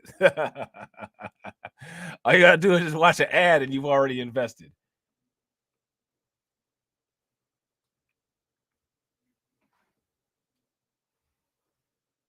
For his battle with drug addiction. What's the battle with drug addiction? Trying to figure out if he wants cocaine that day or if he wants some flakka. Is that the battle? Oh, which one should I choose today? Should I choose meth out of the pipe or coke?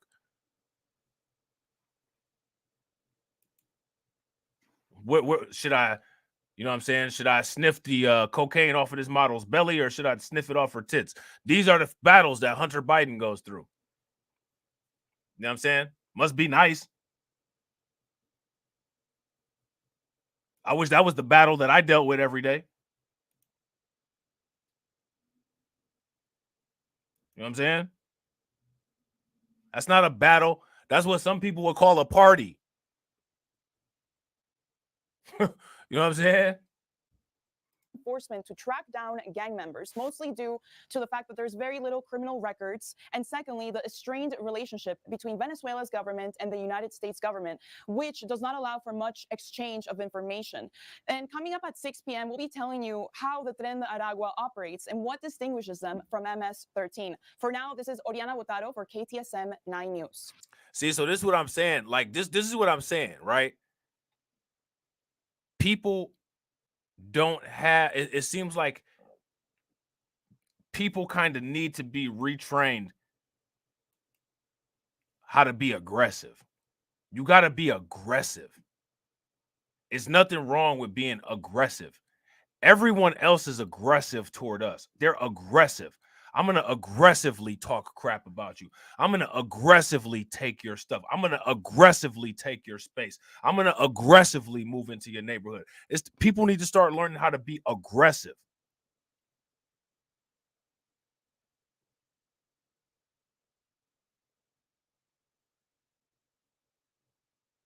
People also got to learn how to stop the expected yeses. People think they're going to get an easy pass and ask you to do something. Oh, yeah, I'll go ahead. No, I'm not doing it.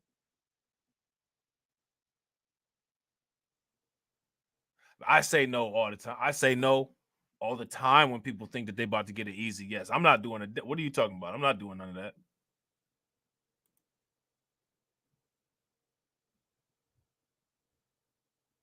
Not doing that.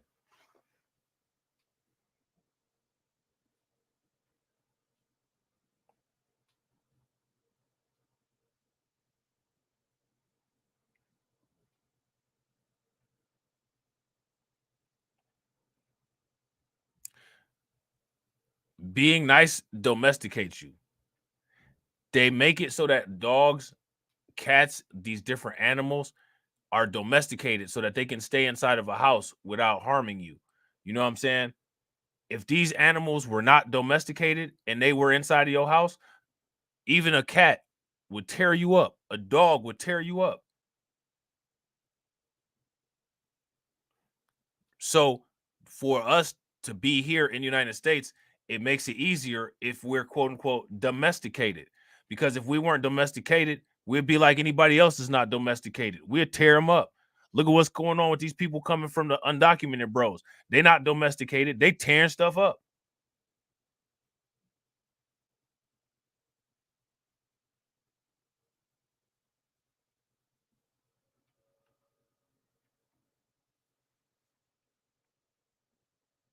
I gotta agree, win, lose a rug, and those kind of thought processes got to be eradicated.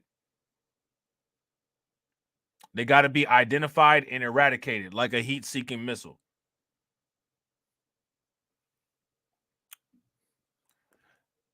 You know what I'm saying? These people that so-called thought leaders, they should be training people how to identify that kind of stuff and get them out of the paint.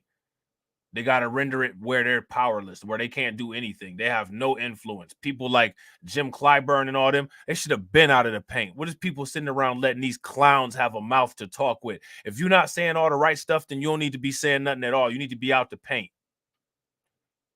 You need to walk around with permanent egg on your face so that people know that you're a clown.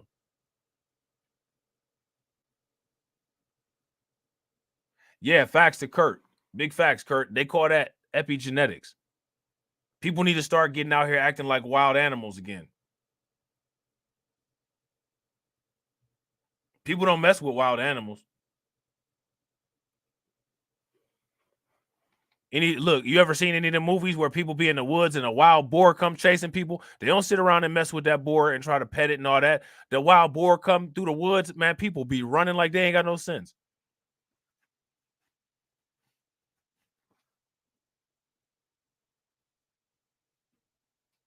They run like people don't have no sense.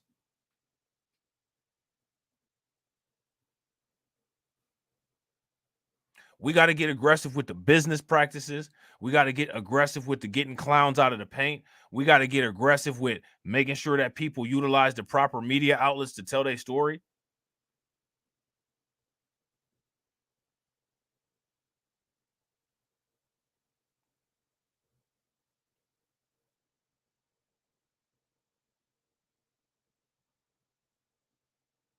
If you guys agree, give me a thumbs up. If y'all disagree, give me a thumbs down. This is what I'm talking about. Aggressive, aggressive, aggressive.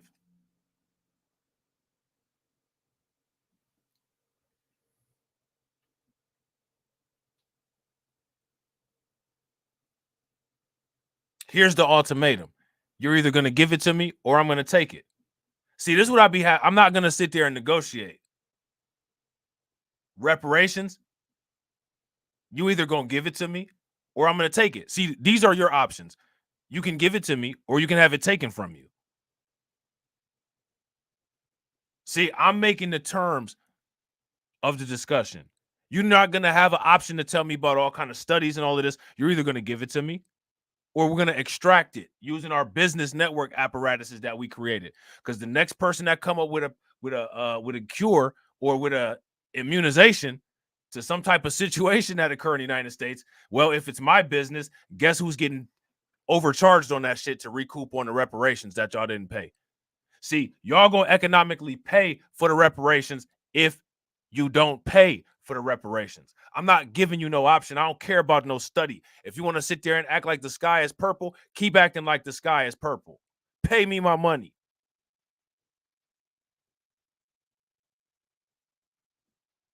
Aggressive.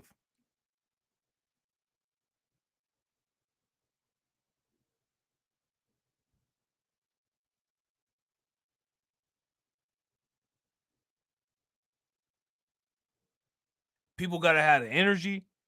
People got to have the mentality, and people got to have the muscle to become aggressive at issues. Come aggressive. People aggressively come at us all the time. But as soon as you get them right into the place that they need to be, they back down on it.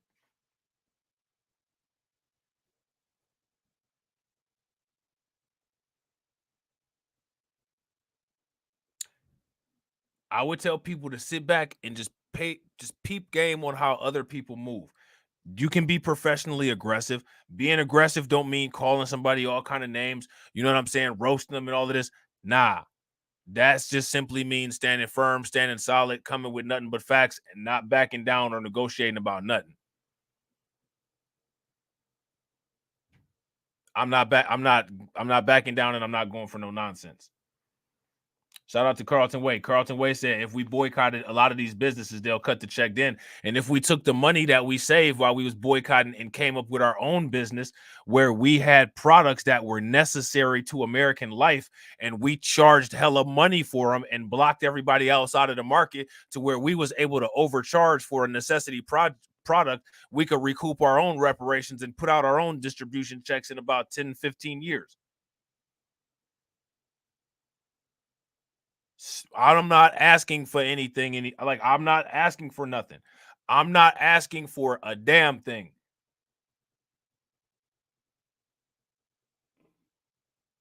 You give it to me or I take it. I'm telling you this. I'm not asking you shit. I'm telling you, give it to me or I'm going to get it from you. Have a nice day.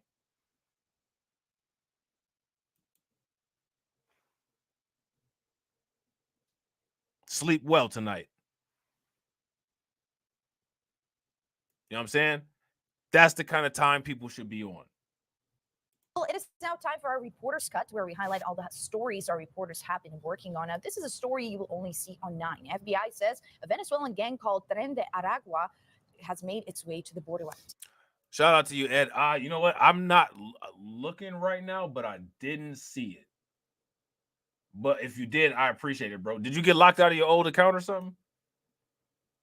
Yeah, that's right. This rapidly expanding gang has spread throughout South America and now into our communities, posing a threat to borderland families. Our Oriana Batoro reports. The fastest growing transnational criminal organization known as the Tren de Aragua is a Venezuelan gang that has now infiltrated its way into the United States. So now, again, we got to ask the question, how did they get into the United States? So now let me ask you guys a question. Does this Tren de la Agua infiltrating into the United States under Biden border policy, does this substantiate the claims that the open border is a national security threat? If it does, give me a thumbs up. If it does not, give me a thumbs down. Now, here's my question. Who's responsible for facilitating and not stopping this national security threat that we're facing? That's my question for you guys. Let it rip.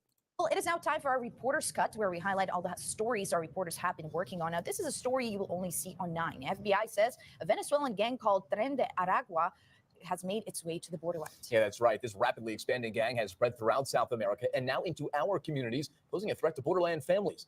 Our Oriana Batoro reports. The fastest growing transnational criminal organization known as the Tren de Aragua is a Venezuelan gang that has now infiltrated its way into the United States through various sectors of the U.S.-Mexico border.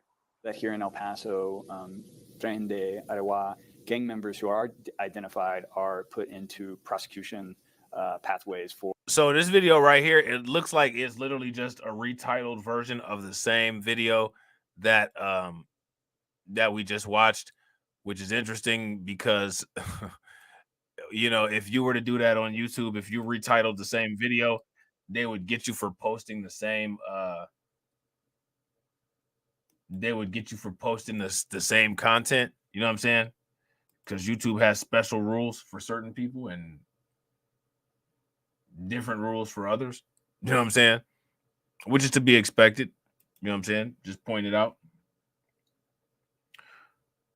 So we're going to take a quick look here. Fox News is now talking about these super gangs late. They're on PC time, late as hell. You know what I'm saying? See?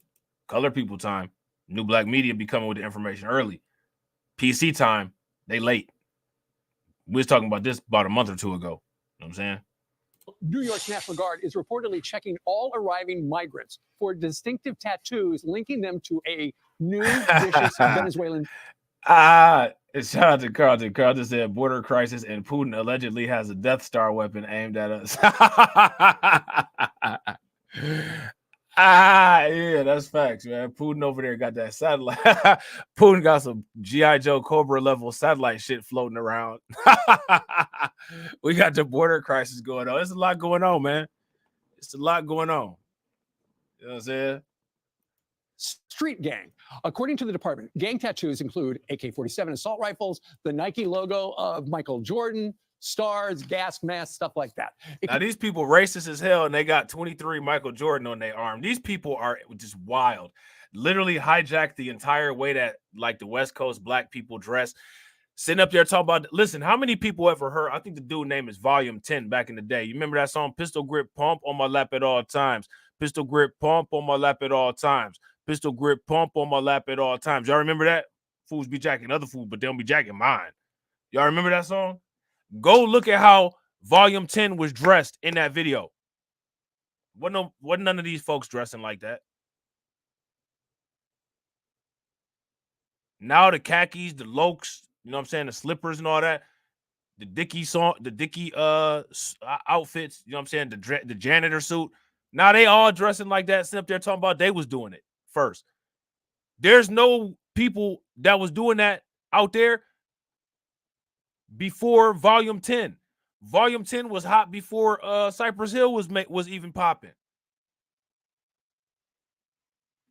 Stop Swagger Jack, man. I had sent somebody a video who, I think it was AB Promotions. Man, I sent AB Promotion this video of these cats that was rapping to the For the Love of Money beat. Bone Thugs and Harmony. They'd be sitting up there trying to say that Busy Bone is Hispanic. You know what I'm saying?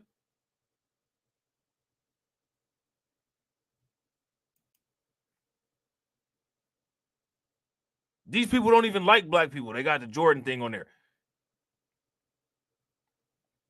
They got the song. Listen, the song that got the song that's got the For the Love of Money beat is called La Raza. So you mean to tell me that you confused Swagger Jacking weirdos? Swagger jacked the song by some foundational black Americans, Eazy-E and Bone Thugs and Harmony. Sitting up there, Swagger Jack, Bone Thugs and Harmony style on that song. And the name of the song is La Raza. That's a whole entire contradiction.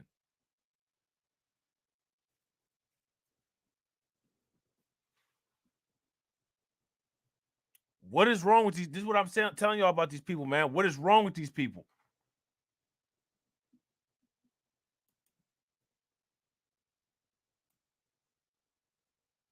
They got a Michael Jordan thing on. They knew they was going to find a way to put some FBA into this. Michael Jordan on the damn thing. Look at this. Look at this. They can't stand black people, but they pay close enough attention to black people to get the type of tattoos. They copy the same gang. They copy the gang swag. Y'all even copy the criminal swag. Like, seriously? And then lie about it. See, people try to criticize black people because black people use the names, you know, like Capone, you know what I'm saying? They use the names like, you know, Gotti and stuff like that. Here's the difference. Black people don't be sitting up there saying that it was black people who were the mafia.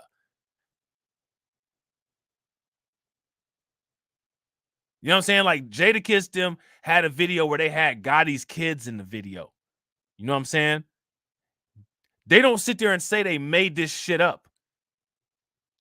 Like they mad about The Last Dragon. Sure enough. They never said that they came up with karate and all that shit.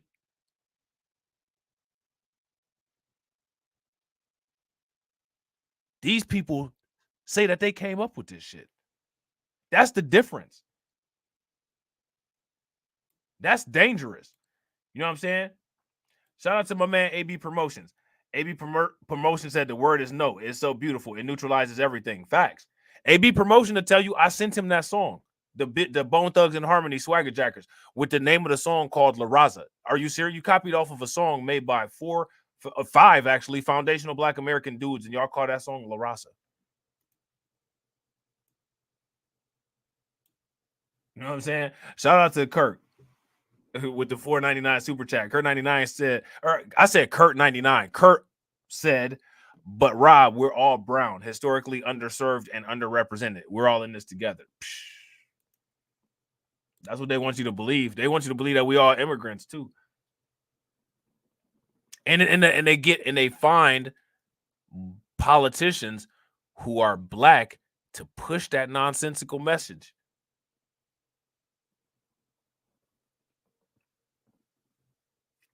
I don't have a Freedom Town story.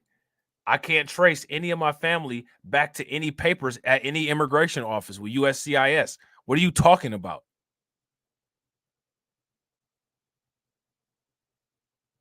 That's not xenophobic to say either. That's just the truth. But guess what? If you're undocumented, you can't trace your stuff back either. You know what I'm saying?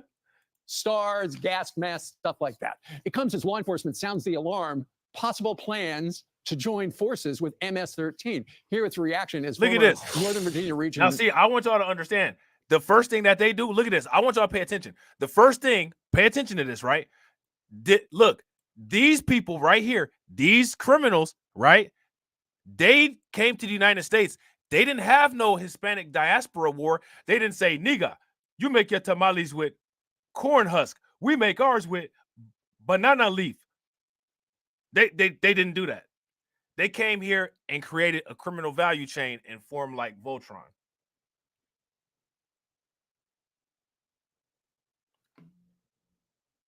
Why do y'all think that is? They didn't say, oh, you eat tacos and refried beans and rice. You don't have no cocha. We eat empanadas and pollos y arroz. They didn't do that. They came here and they're not even the same culture. These is a Venezuelan gang that them linked up with MS-13, who is the Salvadorian gang, and said, we about to run it.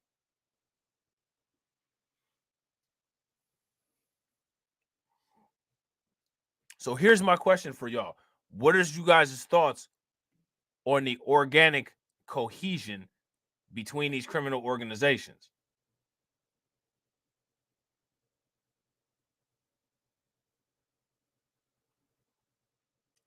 Carlton Way said, to be fair, the Puerto Ricans and the Mexicans be at each other's neck. They be at each other's neck until some black people come around, or until a dark Puerto Rican or a Mexican come around. They be at each other's neck until La M.A. said, y'all need to do this and bring us the money back. And then they don't be at each other's neck no more. They find some black people to mess with. You know what I'm saying? In Chicago, they got the Latin Kings. It's a Puerto Rican one and a Mexican one. They the same gang, but they got a different sign, though. You know what I'm saying? They don't be at each other's when they dealing with some GDs or some vice lords or some folks. You know what I'm saying? They not at each other's necks. And if they was at each other's necks, they've changed their focus real quick. You know what I'm saying? So now this is the question that I got to ask y'all. What's up with that? What causes that? Because we all know that that's true. We've all seen the quote unquote diaspora wars videos and TikToks and all of that. But now, like, see, with this diaspora, you see a super criminal value chain network.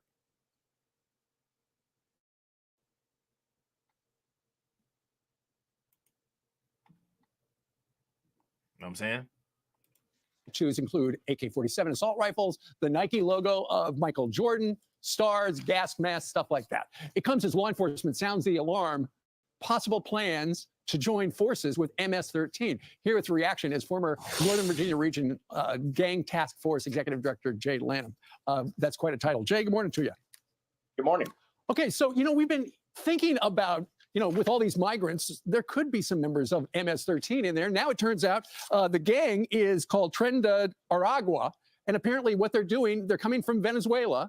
They're asking the Border Patrol, okay, write us down, we're claiming asylum, and then they're coming to New York where they're trying to recruit other migrants to be part of their criminal enterprise. Let me ask you guys this question. How long do you think they've known about this?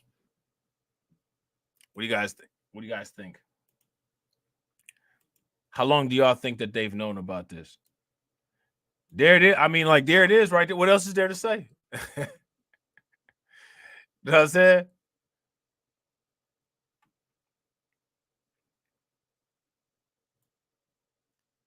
What else is there to say? Oh, yeah. Shout out to Edward Berry. I just clicked over onto BLR2. I see it. Appreciate you, bro. What else is there to say?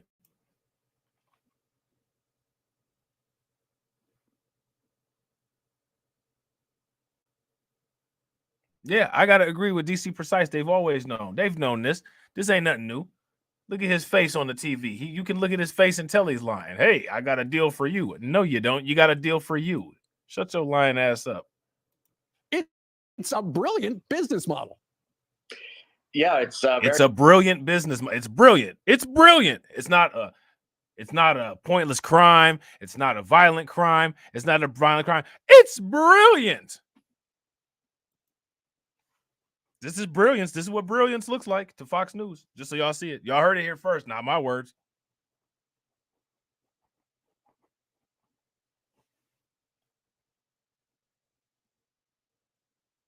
This really isn't brilliant. You know what I'm saying? This is common sense. You guys remember on Crimecast when I used to have that the little sub-series on Crimecast called They Don't Even Know How to Do Crime Right? It's not brilliant. We've been talking about the criminal networks for a long time.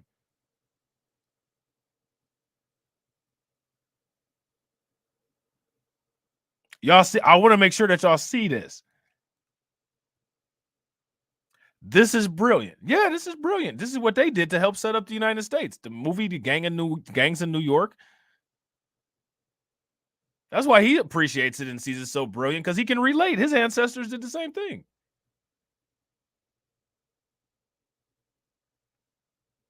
We can't relate because we're the only group of people that doesn't have criminal ancestors here in the United States. We don't have criminal ancestors in the United States.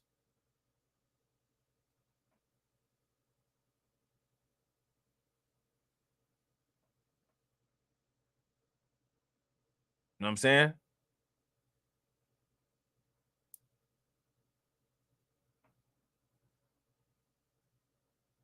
What's brilliant about any of this? That's my question to you guys. What's brilliant about any of this? Was it brilliant when they was whooping that cop's ass just a couple weeks ago? This same dude right here was really upset about that. Oh my God, they're beating up the police officers. It wasn't brilliant then. You low IQ did you? Oh, it was low IQ back then. But this week is brilliant. Okay. It's a brilliant business model. It's brilliant. No, it's not a brilliant business model. It's actually a basic business model. It's called an economy of scale, which is something that they teach you in freshman level business classes. It's an economy of scale. It's not brilliant. Brilliant is when you use basic concepts to come up with a new concept that nobody's ever used before, and the first deployment of it is an initial and ongoing success. That's what brilliant is. This isn't brilliant. This is just, again, common sense. Economies of scale. How many people know what an economy of scale is?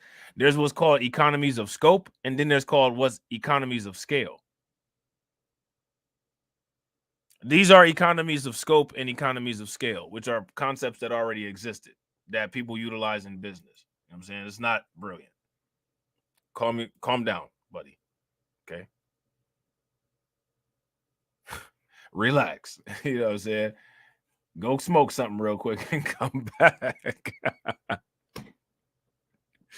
Go dump some ice on your head real quick and come back, okay? You know what I'm saying? Cool down a second. Slow your roll. You know what I'm saying? Asking the Border Patrol, okay, write us down. We're claiming asylum. And then they're coming to New York where they're trying to recruit other migrants to be part of their criminal enterprise. It's a brilliant business model. It's really not. It's also circumstantial. Who else they going to recruit? Who else they going to recruit to be a part of their business model? They going to recruit ICE agents? They going to recruit police officers? Who the hell they going to recruit? They got to find Spanish-speaking people.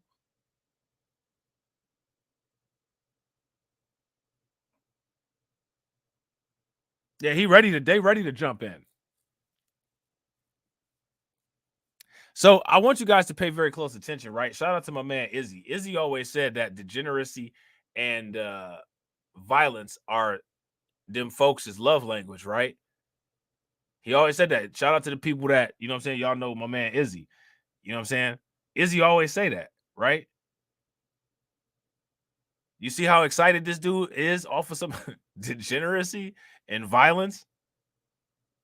You know what I'm saying? They really have an appreciation for that.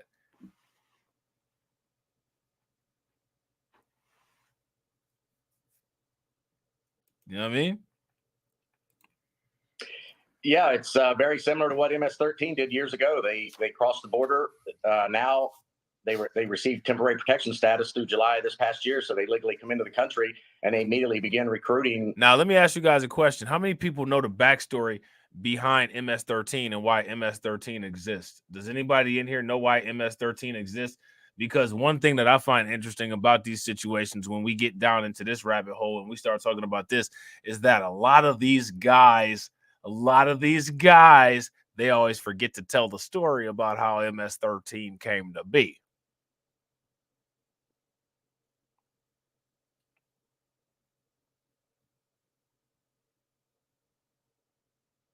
Does anybody know how MS-13 came to be?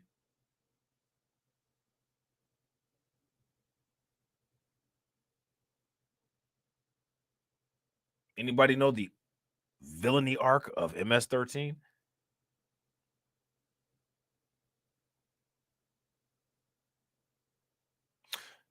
Shout out to AB Promotions. AB Promotions says, I know it's a jail gang. I'm going to give you all a hint.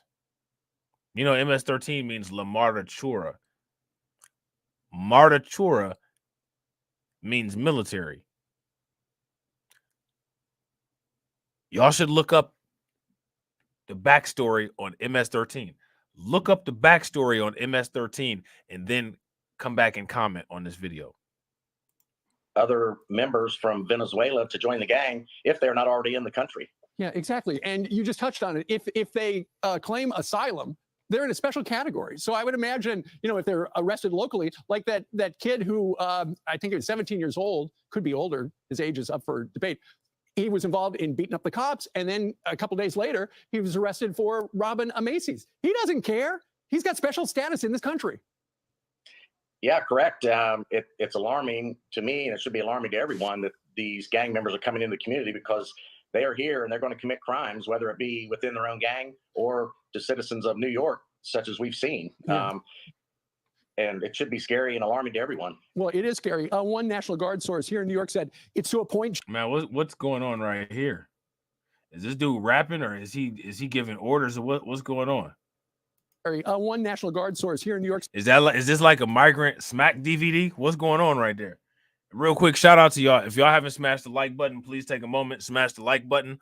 Also, if you guys haven't hit the bell, please take a moment, hit that bell.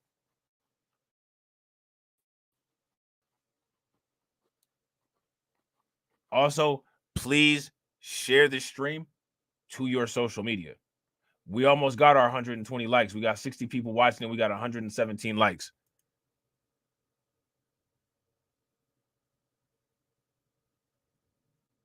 Yeah, that's facts. Because a lot of them folks down there escaped over to Germany from World War II. That's facts. Shout out to Carlton. Carlton said a lot of those gangs are connected to the other N-word that's connected to Germany. Facts. Y'all need to watch them old Undocumented Bros videos that's on members only. You know what I'm saying? Said it's to a point, Jay, that they have to post policies on use of force. It's like being in a combat zone with these guys. Yeah, I mean, all you have to do is go back to years ago in LA when they were having all of the gang turf wars. And, you know, that would be one of my concerns. Well, I have two concerns. Number one, are they going to begin to have turf wars with MS-13 and other gangs? Or two, are they going to form these alliances to become the alpha dog, if you will? Because right now, MS-13 is the alpha dog on the East Coast. Jay, does the White House know about this? I would certainly hope so.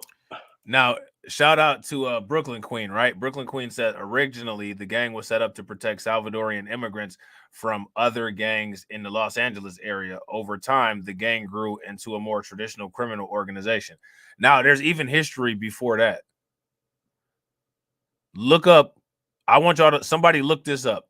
Look up MS-13 and Salvadorian Civil War. Look that up and see what it comes up with. Let me know in the comment section. I mean, they have control over all of our national intelligence, so hopefully they would have that information. I don't know how much intel we have on Aragua at this point, because as far as I know, we don't have diplomatic relations with Venezuela.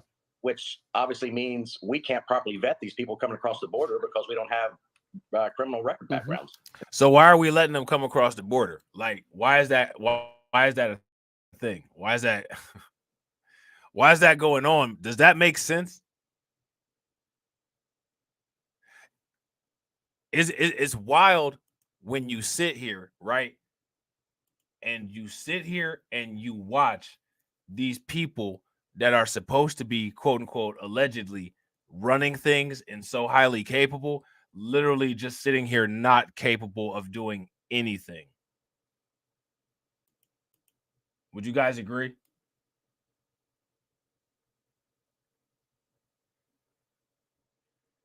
If you guys agree, give me a thumbs up. If y'all disagree, give me a thumbs down. And that's why they're looking to see if they've got these gang tattoos. Let's see if that makes any difference. Yeah. Jay, and I'll tell you, my concern about the tattoos also, years ago, we saw gang members starting to go away from tattoos and markings so they can't be readily identifiable. Well, let's see if it does turn up anybody. Jay, thanks very much for joining us today. There you go. What y'all think about that? What do y'all think about that? Quite the turn of events. Now, I want to apologize to everybody. I apologize. I told you guys I don't really plan on doing all these marathon streams no more. I want to keep my streams from between a half an hour and 2.5 hours at the longest. But there was a lot of information that we had to cover today. And I think the next, quote unquote, marathon stream might be the next Crimecast stream, because there's a whole lot of crime that I got to talk about. And it just keeps piling up. And I haven't had a chance to get it, broken up into any pieces. So I'm going to try to get that together. So I apologize to the marathon stream. You know what I'm saying? I know that those are difficult to watch and real long. And I'm going to try to chop some pieces of this video up. I'm going to post it on BLR1, BLR2. So y'all have little pieces to watch. You know what I'm saying? Y'all know the little clips would be anywhere between 5 minutes and at the most maybe like a half hour or something like that. There you go. How the U.S. helped create El Salvador's bloody gang war. Oh, we forgot to talk about that part. Who cares about that part? I mean, how does it affect anybody that's alive today, right? That's the question that we always got to ask about everything. How does anything affect anybody that's alive today? How does that affect anybody that's alive today? Anytime anybody gets presented with any kind of question, literally everybody should always respond to that question. How does that affect anybody that's alive today? People get pissed when you do that. I do that all the time. Somebody asked me some shit. How does that affect anybody that's alive today?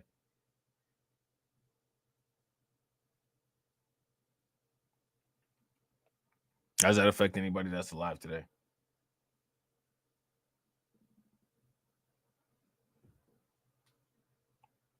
Shout out to D-Dubs. Okay, Dan Cadman discusses sanctuary cities. Okay, bet. I'm going to check it out. Oh, yeah, all the time use the words because they don't make any sense. You know what I'm saying? So just give them familiar things that don't make sense.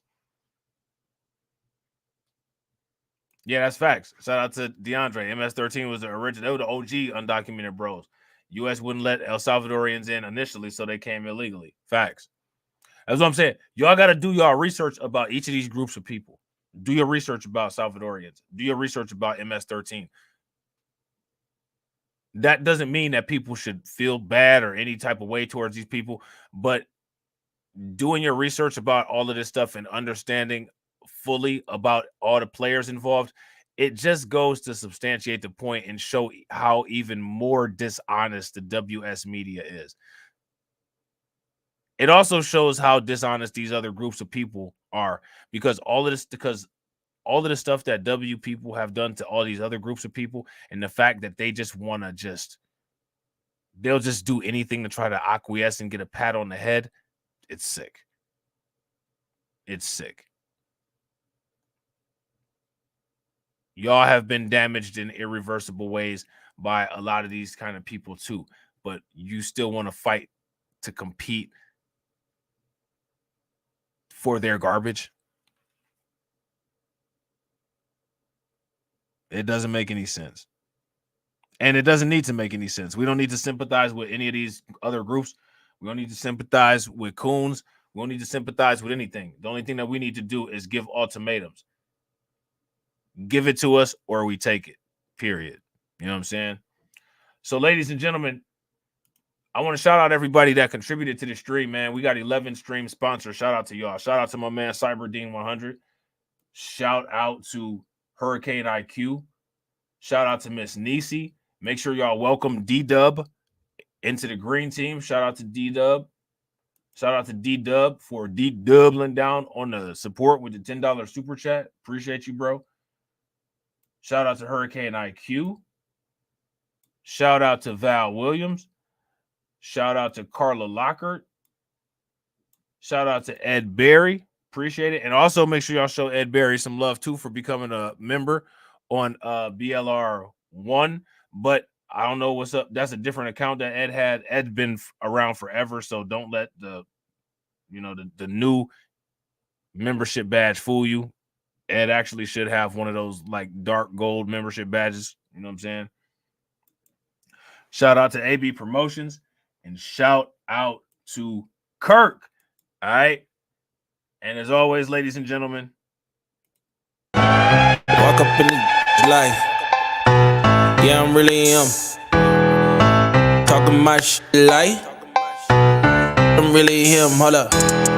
Look, walking this bitch like, hey. Yeah, I'm really him. Talking my shit like, hey.